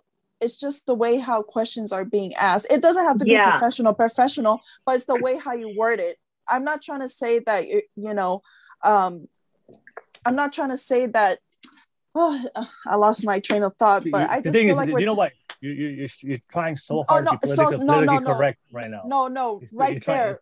No, you're doing it. Like when I give you an answer, you'll be like, oh, you know why you say that? Because you got offended. Oh, you know why you say that? Because of this. No, I'm just telling you. You literally just said something that I didn't say. You do realize that, right? You just added. You just said something I never said. No, because when I asked you, when I asked, Will said, I'm like, I'm ready to like it. No. You're listen to what you're saying. You just made it. You just. But okay. If I can, right. But if I can be brutally honest, like I even see it in the other podcast. Like I see the girls' body language. Like some of the stuff you say is it kind of like really rude. Like for example, if I say, instead of me saying all men are hoe, you know, I'd be like, you know, some men, like majority in this world, they don't really commit in relationships. Why is that? You know, that's a better way of saying it than saying all men are hoes. Do you get what I mean? So I was trying to. But you gotta give me an example, because I didn't. That's one thing I didn't say. So what will give me if you give me an example, we could talk about it. But I guess you're still making assumptions. When Monserrat was saying that, oh, these are the qualities that I want in men, and then you said, yeah, no man will want to settle for that because, you know, you're looking for perfect XYZ. I didn't say that. I said the probability of finding that type of man is gonna make it hard for you. But I guess you didn't listen to what I'm saying. You're making an assumption that you didn't listen to. You listened to reply instead of listen to understand. If you listen to what I say, because you're literally saying things I never said. You're literally saying things I never said. One thing about you, you don't like to be wrong. That's one thing I do know. You don't like to be wrong. But a man that's sensitive or tries to be understanding, be like, oh, I'm sorry. Let me try to figure out another way of saying it, instead of trying to fight me and tell me that me and her is wrong and come up with all these facts. We're just sharing that there's a different way of explaining something or wording things. Did I say you were right or wrong? I just said there's a probability. I'm basing facts, so I'm not saying. You're basing facts, did I ever say you were wrong? Did I ever say this? Hey, did I ever say the podcast? Nanise, you're wrong. But every time, you're wrong. every time we gave an answer, you always try to say something with statistics and saying why us women can't have it, or, you know, like for her, she says she wants to wait, you know, to give sex. You said you should just give it up because, you know, most men wants that. I didn't say you should give it up. But you did intentionally say like, hey, you know, putting words you might in my as mouth. well. You see how you put, go listen. I'm not putting words. I'm just wording. I'm summarizing on what you're saying. But you're not summarizing correctly. You're literally saying everything that I never said. But I'm saying what I thought I heard. I thought, that's the word. I thought. What I thought. But not what I said. So that's what I'm saying. That's the communication skills. So everything like I said, if you when you listen, and I'm saying this critically, I'm giving you honest truth right now. When you listen with emotion. And that's what you're emotionally attached to it. That's why it's hard for you to take the information if you think about it emotionally. When I say things, I just say it with statistics. I say it with facts. Right. If we can agree to disagree, we can agree to disagree. But But it all happened. But it all happened when you got offended when I asked you that one question, and then you made it to a whole. Which question? When I asked, do you think men and women are different, but are they equal? And then you took okay. And then how did you know I was offended? Because after Monserrat put her input saying that women are more, you see what I mean? You keep wanting to keep battling. Like you're not saying things I said. You're putting words in my mouth and you're saying incorrect things I said. Just because I didn't agree with what she said. Just because I didn't agree, does that make me offended? If I didn't agree with what she said, I can just tell. I can just tell. But why? That's an emotional. Emotional because I'm a girl? No, because I can just tell. Because I couldn't say comfortably, well, is there a different way of saying this differently? And then you say, oh, you know why you say that? Because you got offended. And then XYZ. And then that's why we're on this podcast longer. But I'm sorry for pressing on your man ego. No. I don't want to make it a big thing, but I'm sorry for sharing that I felt like we were being attacked as women. Because I've seen it. I even seen it with other podcasts with other women. Like last weekend, you said like, oh, it's easy for women to have sex. They can go to a club, and then men, we have to work for it. And then the girl was like, is that a fact? Is that a fact? No, just looking at her body language. But that question you asked or that answer you responded was, I just thought there's a different way of you saying it. That's all we're just saying. I'm sorry that it seems you don't like have to apologize because I'm not sorry. I don't know why I'm not sorry at all. But I'm just saying that I don't know why we're making it a big thing. All I just said is, I just asked that question and then it just escalated to a big thing because, everybody has their own opinion. I just said, is there a different way of paraphrasing on how you ask the questions or when you label us? Because I even said it many times, I don't want to be biased. I'm a woman, but I don't want to put men down. But, I try to. But if you don't want to be biased, then labels should be out of the question. But right. What Deja just said, instead of labeling, because I feel like we're targeting a one type of group when we're talking in this chat. Don't feel targeted. Don't be like one of those women. Right, Deja. Right. What is Deja saying is, no labels. That's what I mean because I don't know. I just want positive. I didn't know it was going to be a whole debate. I didn't know I was going to feel like it was a bad question I asked because it's not sunshines and rainbows over here. No, look, we're on a podcast where we have different opinions, right? Everybody's here is free. I mentioned that in the podcast. Everybody's here free to express their opinion. So, like I said, we're all free to express our opinion. Does not necessarily mean I'm right and you're wrong. No, I'm free to share my opinion, but that's why I bring facts because a lot of people feel some type of way. So that's why I don't bring emotions to my arguments. I bring facts and data because facts and data, like there's no emotion when it comes to data. It's data. It's the truth. It's reality. When it comes to truth, there's no emotion beyond it. Now, how you feel about that truth, that's dependent on you. So I'm just saying, like I said, everything you guys said, that just because you said something, doesn't necessarily mean I should agree with it. No, just because I said something doesn't necessarily mean you should agree with it. No, that's why conversations I had. But just because I have a different view of you does not necessarily mean I'm offended. That's not necessarily mean I'm trying to attack all women. And like I told you guys before, you're putting assumptions about me based on how you feel. If you listen, if you go back to the podcast, and I'm sure Deja's here, go listen to what you're saying about me and go listen to what I actually said. And I'm saying that's why I tell you guys right now, a lot, when you listen, then they say you all into your feelings. And I'm saying this to you objectively. That you never, all the things you just say, that's not what I said, because I know what I said. So you just literally just, that's why I'm pushing back to you. You know, I didn't want it to come to this terms, because before I was just listening, but when I just tell you my opinion, you keep attacking me with facts and saying that I'm assuming. But I didn't. But I told you how I felt. That's all. Okay, and I told you my perspective.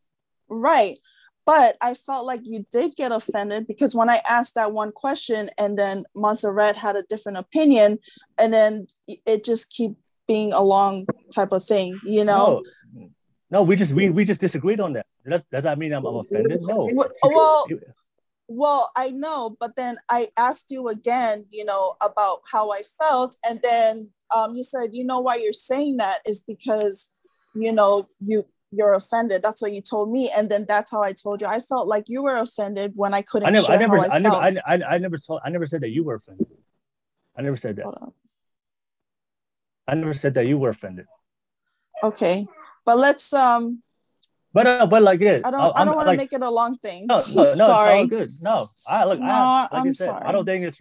I'm just saying is for everybody that's listening, when you listen to something, you know, it doesn't, regardless of how you feel about it, just ask yourself the question: is what he's saying is true? And that's why I asked you guys a question. Do you, if you want to hear the truth, does it really matter? And both of you guys went and said, I don't know. So that's how I know this is why you are this way. Because in reality, when you guys hear the truth from the real world in real life, the truth is the truth. How it's going to be given to you. It doesn't cater to you. That's not how the real world works. Just because we answered that question differently doesn't give you the sense to say that we don't know how to handle the truth in the real world, because I told you that question does not relate to my question I asked earlier. That question was just a black and white question. Of course, if somebody tells us the truth, we would love the truth, you know, but the question, it doesn't relate to the other question before. That's why I asked you the question again. And I don't want to make it a big thing, because I know we all have, you know, good intention, and we all have different experience and stuff. But I was just saying, you know, probably there's a different way of wording things, but I felt like I couldn't say that because it just turns into a whole big thing, you know. Would you rather have him bullshit you? I'm saying, that's why I say data. No, but I even bought data. Data, and that's still not right. He's not bullshitting me, but the point is that I couldn't ask a question and be comfortable about it, because I felt like my opinion was wrong. Well, because it's outside of your comfort zone, girl. Even if the truth hurts for a reason. Because you know, if you question, I'm not the type of person that's just gonna stand by and listen. I'm gonna speak I expect you guys to speak as well. Okay. So that's why you guys all on this podcast to talk. You're not used to talking to the type of guys that are willing to reciprocate and challenge you. Everything you say, I'm gonna challenge you. I think it's just different, because I would expect something different from a Tongan man, because I know we shouldn't be talking about some of the topics we talk about. We should talk about how we can influence our culture, how to make our household stronger, you know, those kind of topics. We already knows about the hoes and all that stuff on social media. Like, for me, I'm not familiar with it. I'm pretty sure a majority of us on this topic, but, you know, that's what I was thinking. Like, we can debate about that. How can we fix our community? You know, because that's what really got me interested in the podcast. But the minute when I feel like I'm being labeled, or anybody in my family or any women that I know, but I don't know their story, but they're hoes, you know, nobody wants to be with them. That's how I felt, you know, that's just my...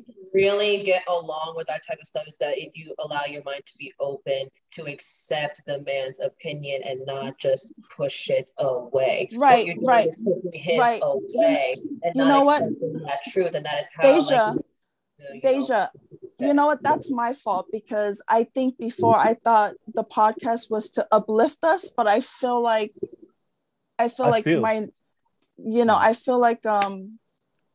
probably it was just to talk about, you know, why people are single, why people well, are. that's their podcast. Sex relationships. Right.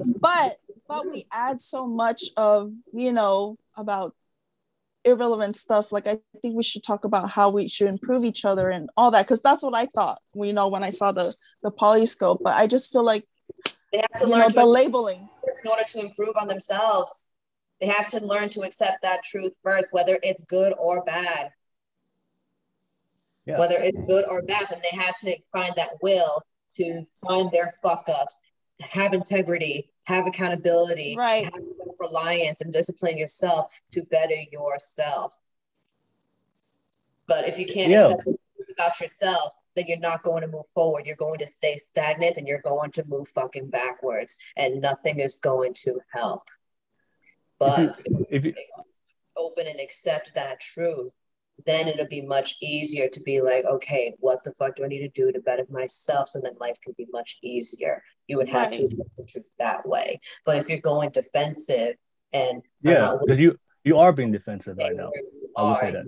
Be willing to move forward. Like, I have gone 21 days without smoking cigarettes. I have been better with my voice. I am better with my fitness. I am better with, you know, my cooking skills, my fucking eating habits, my organizational skills. I can't just stay there and not do shit and then have people tell me the truth and be like, well, I can just do whatever the fuck I want. It doesn't work like that.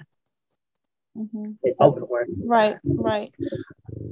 I know. Sorry. I just no. It's fine. I get where you're coming from, Deja, and I am offended. I just feel like there's different ways of, instead of saying all women or modern women, you know, there's different ways of asking the questions and stuff. That's all it was. But I didn't want to make it a big thing. You gotta make yourself, you know, Monserrat, are you there? Leaving me alone? No, I think her phone died. Oh, but no. I'm sorry, Will. No.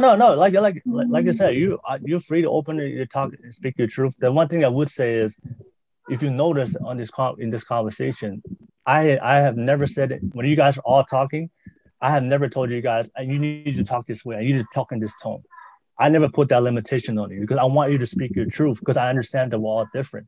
You try to mold me to talk the way that you want me to talk, but I never did that to you. I'm just giving you an objective observation. I allowed you to talk. I never said, hey, Nanise, can you word your words this way? Can you speak your tone this way? Can you mold me so it could be better for me to listen, so it'd be better for me? No, I allowed you to be yourself. I allowed Deja to be herself. I allowed Monserrat to be herself. I never tried to change you because your opinion is different from me. So that's all I'm saying. And I believe the same differences as you do. And then I'm still allowing you to talk. I'm still allowing exactly. You know what I'm saying? So I'm saying that, and that's how the real world works.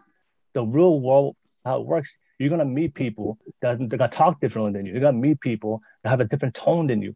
But like I said, but you have to learn to listen. Because some people are good, some people are bad, but sometimes you meet good people because they are different from you. You're not going to listen, even though they're good, and you miss out on that opportunity and that growth of that lesson. All right. So that's all I'm saying is like, right. Go ahead, Deja. I was going to say, I respect the energy that people give me. Yeah. You know, for me, truth is truth. If you give it back, sweet. Yeah. And if you start to like give me shit, don't expect me to be nice to you back. Yeah. Right. Everybody is most likely like that. You did not tell me how to talk and stuff. Yeah, but like I said, it's just, I just feel like the way you label questions, like there's a better way of saying it, and I didn't want to make it a big thing. I'm just gonna end it because I already know it's gonna be you want to prove your rights and all that stuff. No, I'm not proving my rights. I'm just. That's how you interpret it. We listen. We do observations. I listen. I was the most patient one on here. I always listen, but I just feel like with your vibes, it's different. You're very alpha, conceited. You always want to be right. I mean, we can agree. I'm just saying that's how I. No, that's well. First, I did not think that, but people told me. No, and I would say this: you have just never been around people that will challenge you on everything. Oh, so I'm telling you, I have. A lot of I have. No, I'm just saying. I'm just giving my observation, just like you did. You know, you gave observation of me. I'm just giving my observation.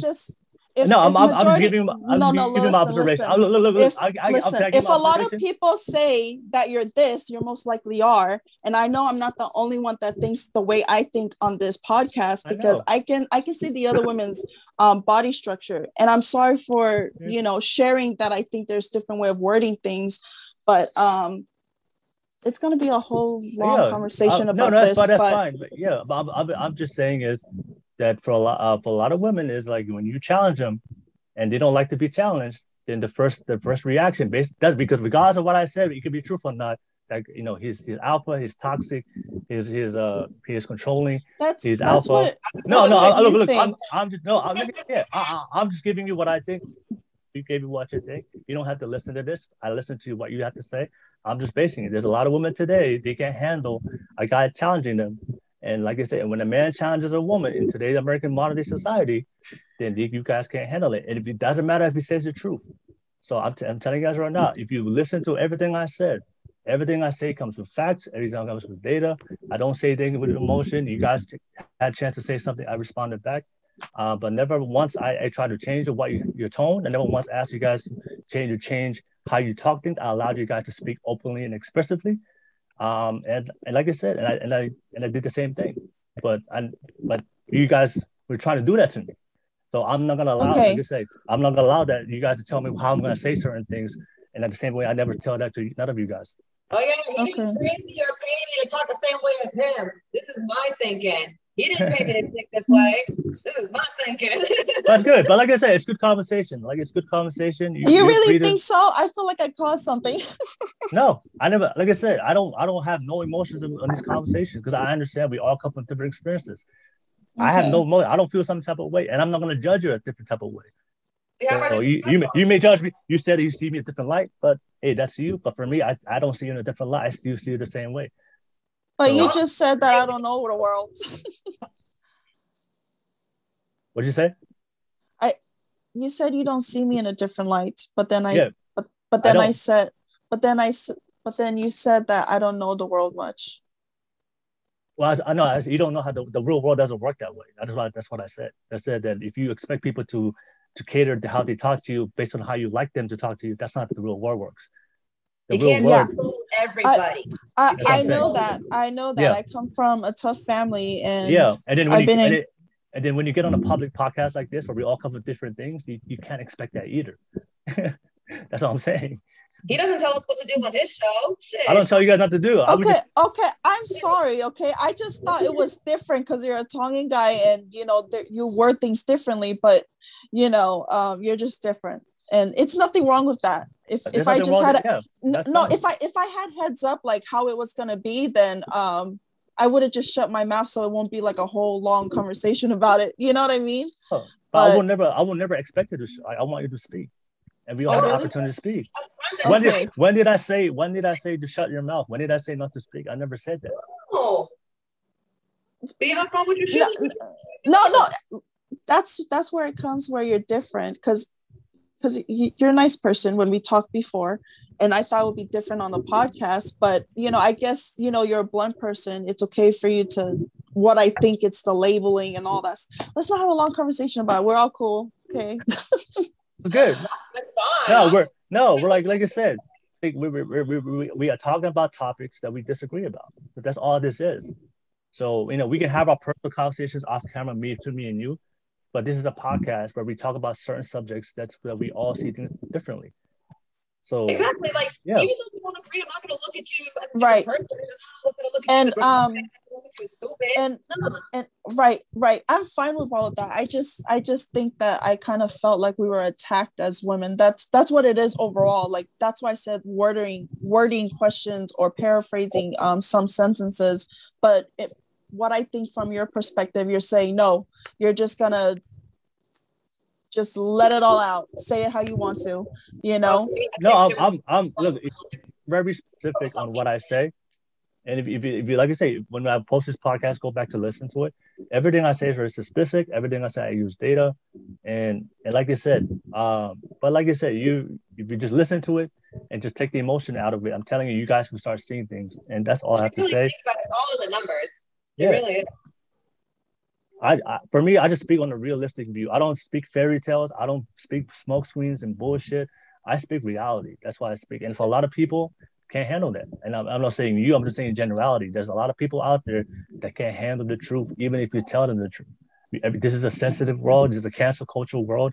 This is a world of cuddling, entitlement. This is the world we live in, and that's why so many people today struggle, because the world is a tough world. Let's not sugarcoat it. It's a crazy, tough, negative world, and we have to be able to handle it. And I guess for me, I just speak the reality of how the world works, and you guys are all free to speak it. But yeah, I always encourage people to be themselves, because this world will try to tell you to be a certain way. This is the world that we live in, and I want all you guys to be your own truths. Be you, Nanise. Deja, be yourself. Keep doing your thing. I love Deja. I love Deja's. I think Will hates me. No, there you go again. Same things. Same things. There you go again. There you go again. Mm-hmm. I don't hate you. I never said I hate you. I don't hate nobody. I know. I was just kidding. Can I? No. I know. But sorry. Yeah, I'm just saying is we live in a world today that if you disagree with somebody, they take that as hate. Like, I see people today, once they know you have a different political party, oh, I don't fuck with that person. Once you know you support this thing, oh, I don't fuck with it. This is the world we live in today. We are no longer in a society today that we can agree to disagree and still respect and love each other. Today we're separated. They're pushing people towards certain things, and you see it. If you're not part of my group, fuck you. If you don't believe in what I believe, fuck you. That's the world we live in today. What happened to you being yourself? What happened exactly. to fucking opposites attract? Authenticism, right? Being authentic. That's the thing. Like, you can't be authentic no more without people telling you, oh, you're doing this and this and this. So, but like I said, I'm not saying that's what you do. I'm just talking about in society in general. So I want everybody to be authentic, be yourself. And for me, when I meet people, I want you guys to be authentic. And whether or not I disagree with you, that's cool. But I'm still being cool with you. I'm gonna still fuck with you. We can still be friends, regardless if we disagree in all aspects of life. That's all I'm saying. Exactly. But Nanise, it was fun. Sure, by the way, it was fun. Oh my goodness. It was a good conversation. It was a really good conversation. And thank you for sharing perspective. Yeah, thank you. No, thank you for having me. Deja, man, I see it. Cambodian. So, okay. Okay, so I guess to conclude this podcast, I just want to say thank you guys. If everybody that's still watching right now, thank you so much. Hope you guys are enjoying this podcast. Right. The one thing I want to conclude it, to end this podcast, I just want to ask you guys real quick, just to give you guys your take of what you took away from this podcast. And then we'll end it off with that. I'll start with you, Deja. What do you take out of this podcast? Not every woman thinks the same. Not every woman thinks the same. Just so you know, okay? Not every woman's going to have that same mentality. All in all, you just got to really focus on yourself. You can't really focus on what society is thinking nowadays because it's not working. It's not working. Do whatever is best, like that suits your life. Okay. You can't really focus on what other people are doing if they're not helping you. They don't matter. They don't. Okay. All right. Thank you. Thank you for sharing. And last but not least, Nanise, what did you take away from this podcast? It's a lot, but I think overall what our generation really need is God. Lean on to Him, so then whenever you get stuck in whatever adversity, you can get better, like individually and also in a relationship. And a second thing is there's always going to be different opinions, but you just got to always trust your intuition. All right. But you can't always focus on luck. You also got to right. Yep. Right. And work for it too.